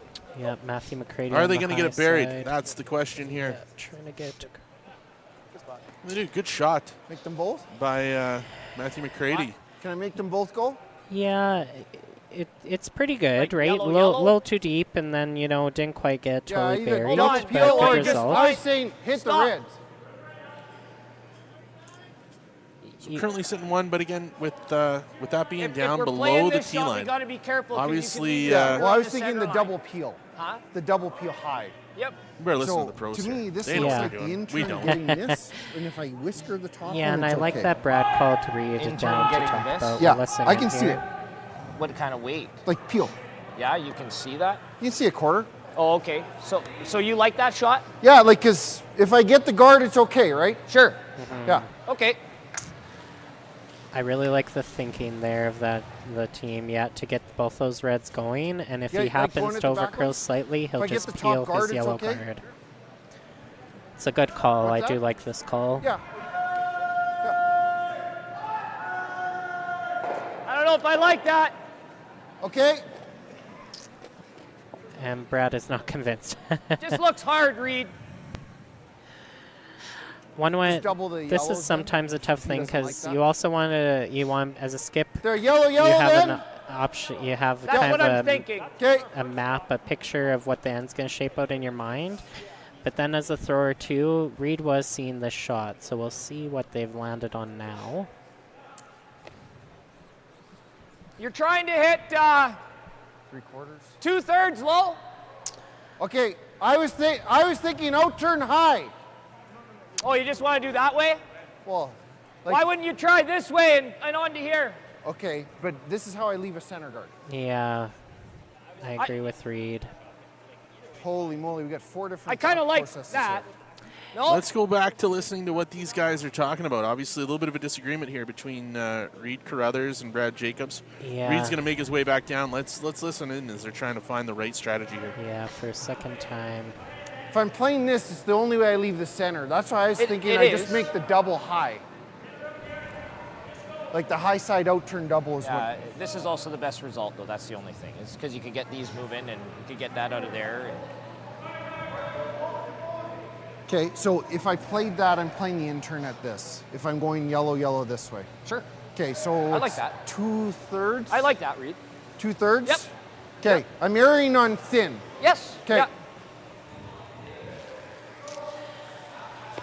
So the guys have conferred. Yeah, and it's good that Reid came down again because Brad and Reid had 2 different ideas of these shots. Reid initially peel's wanted to play the reds at the back and maybe just peel. Brad wanted to play this yellow run back and potentially get the reds at the back. Someone go with my shooter. It's good they've, agreed on a shot because it was a little bit complicated there for a second. And you need all 4 guys on the right track here. You don't want a Absolutely. miscommunication, especially in an extra frame. And the opportunity to get into in the B side of the event. Yeah. Get And yourself into a B event final. Yeah, that shows this team's experience going, going down keep and going. confirming the shot. Hard! Okay. Good throw, Didn't Reid. get it. Peels Yeah. the top guard. And that's a reasonable result. That guard was, not a good, that guard was hurting them, so it was good to get rid of that. Reid, of course, disappointed. He wanted to get more out of that shot. Absolutely. So now for Team Pierce. Looks like they're going to go back, throw another guard up there. Yeah. Trying to keep things covered. Yeah, and I think, Team Pierce will keep throwing guards. I think they'll throw a guard even on Brent's first, and then they might make a move into the rings on Brent's last of this end. Cody Johnston here with his final shot here in the extra frame. Looking to guard up the house a little bit and keep some protection. This team Pierce is going to have to steal their way to a win here in the extra frame. Distance, come on. Curl, curl, curl, curl. Go, go, go. Trying to drag this back to the other side of the center line. Yeah, nice guard. You're trying to run that and take that by too. Cody Johnston. Conservative goal at it. Good placement. They are looking Straight peel's good. Yeah. at potentially playing the red-yellow run. I think they've now decided on just the straight peel. Reid Carruthers with his final shot here in the extra frame. Looking for the straight peel.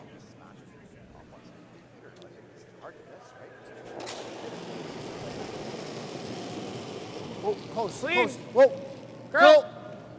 Curl. Curl. Curl. Okay, good throw. Good throw, good peel. Shooter rolls out.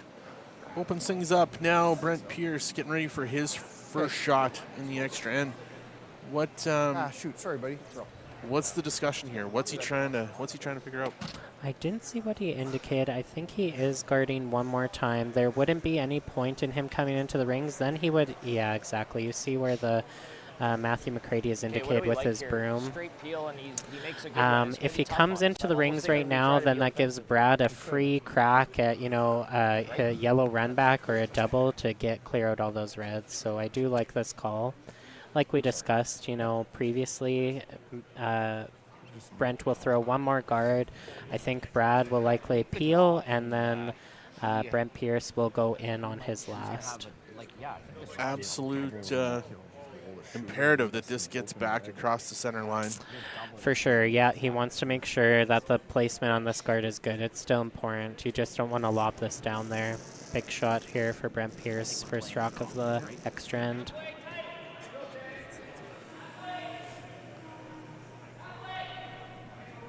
Straight.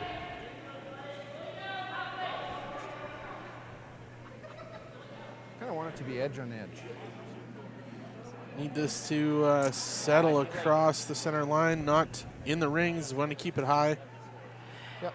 Yeah, and this one, because it's so tight, this might give Brad Jacobs an Either we're opportunity. playing the draw, or we're trying this into here.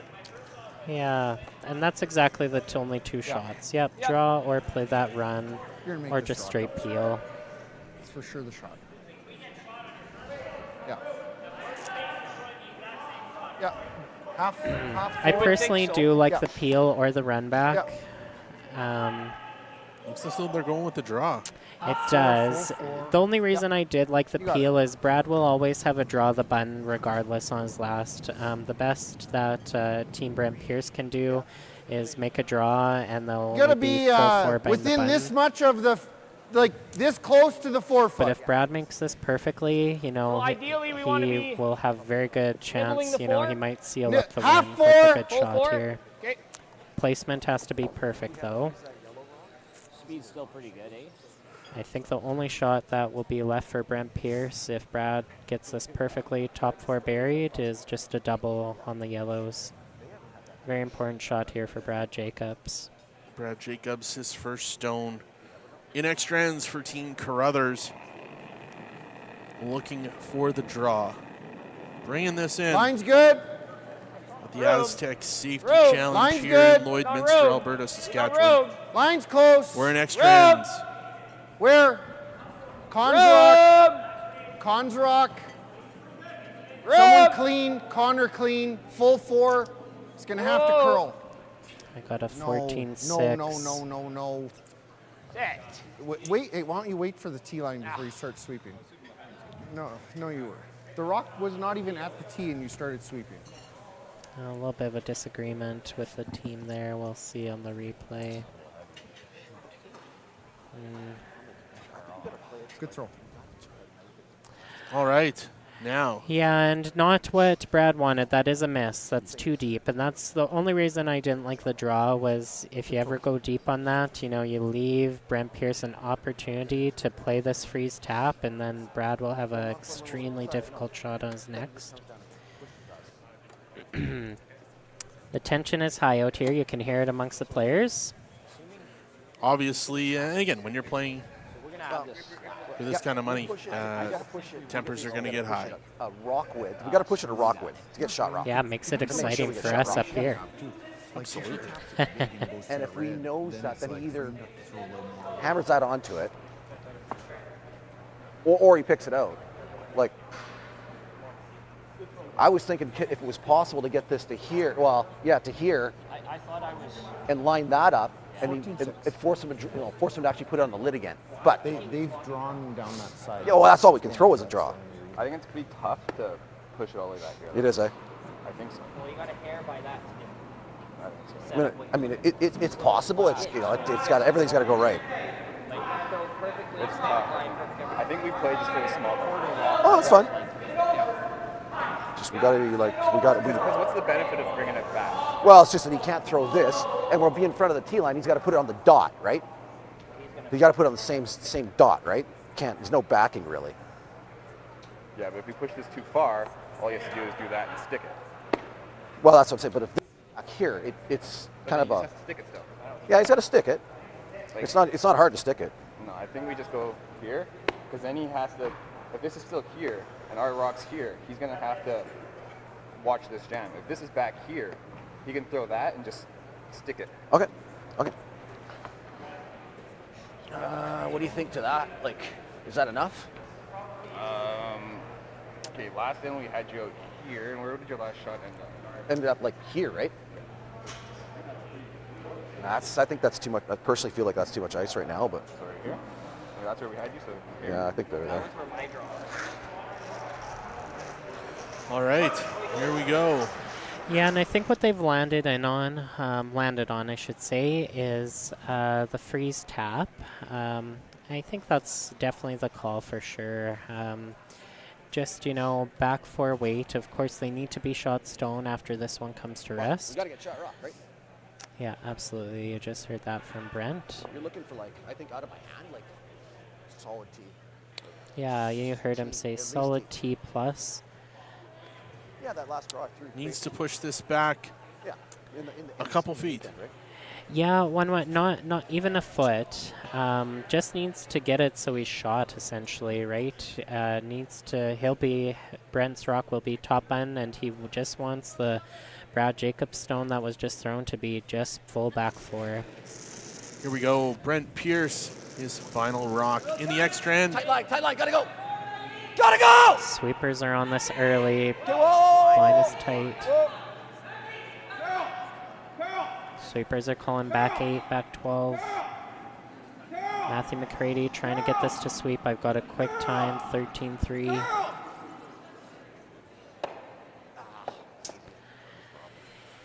Yeah, they got shot rock, but of course that red one is wide open. Just a little more weight than what he wanted. That was more like back 8, back 12. This will leave the wide open hip for the win for Brad Jacobs. We all know this is probably the biggest shot of Brad Jacobs' life here at the Astec Safety Challenge. Oh, and what a shot. Everything's happening at the same time. Matt Dunstone made a beautiful in-off double. One of the best shots probably of the event on sheet 3. And Team Karsten Sturmey, they have a very difficult draw. They need top 4, full 4 for the win. And on our game, Brad Jacobs with the hit and stick. Hard! Calling on it hard, need to keep the line. Reid Carruthers is going hard here. Holy crap. Good sweep. And we get the connect. Great sweep. And we sit for one as Brad Jacobs is able Brad to help. just got that going a little bit. He got that tight. That was a great sweep by the sweepers. You could see that coming in. It was just wired by the guard. An awesome game here to close out draw number 7. Team Carruthers gets the win. 8-7 over Team Pierce here at the Astec Safety Challenge in Lloydminster, Alberta, Saskatchewan. Thank you very much for listening to us on the live feed. We hope you enjoyed it, and we look forward to talking to you again as we get ready for draw number 8. Astec Safety. This must be the place, boys.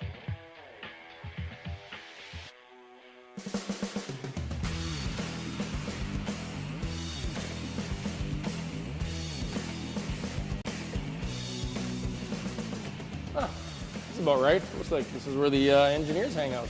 Nice spot.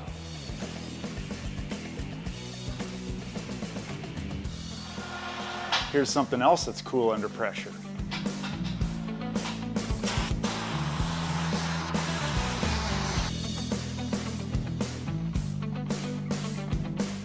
Great tour, but where's our man Brent? I don't know. All right, normally he's bailing me out. Roll reversal, baby, there he is. Rescue mode.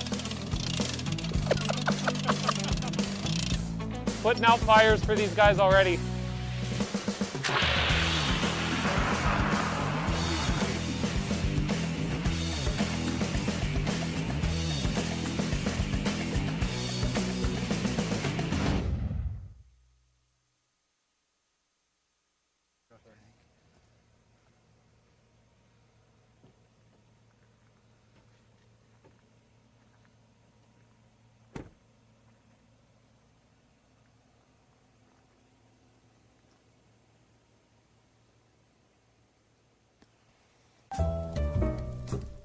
Hi there. I'm Joseph Rosenberg, the Contact Center Manager for Utility Safety Partners, and we're very proud to be a sponsor of the Astec Safety Challenge. Now, when you're competing in a bonspiel, you gotta dig deep and uncover what's buried and plan each shot. And in life, when you've gotta dig deep and uncover what's buried, well, you have to plan, and that plan needs to involve utility safety partners. When bumping that object in front of you is not an option.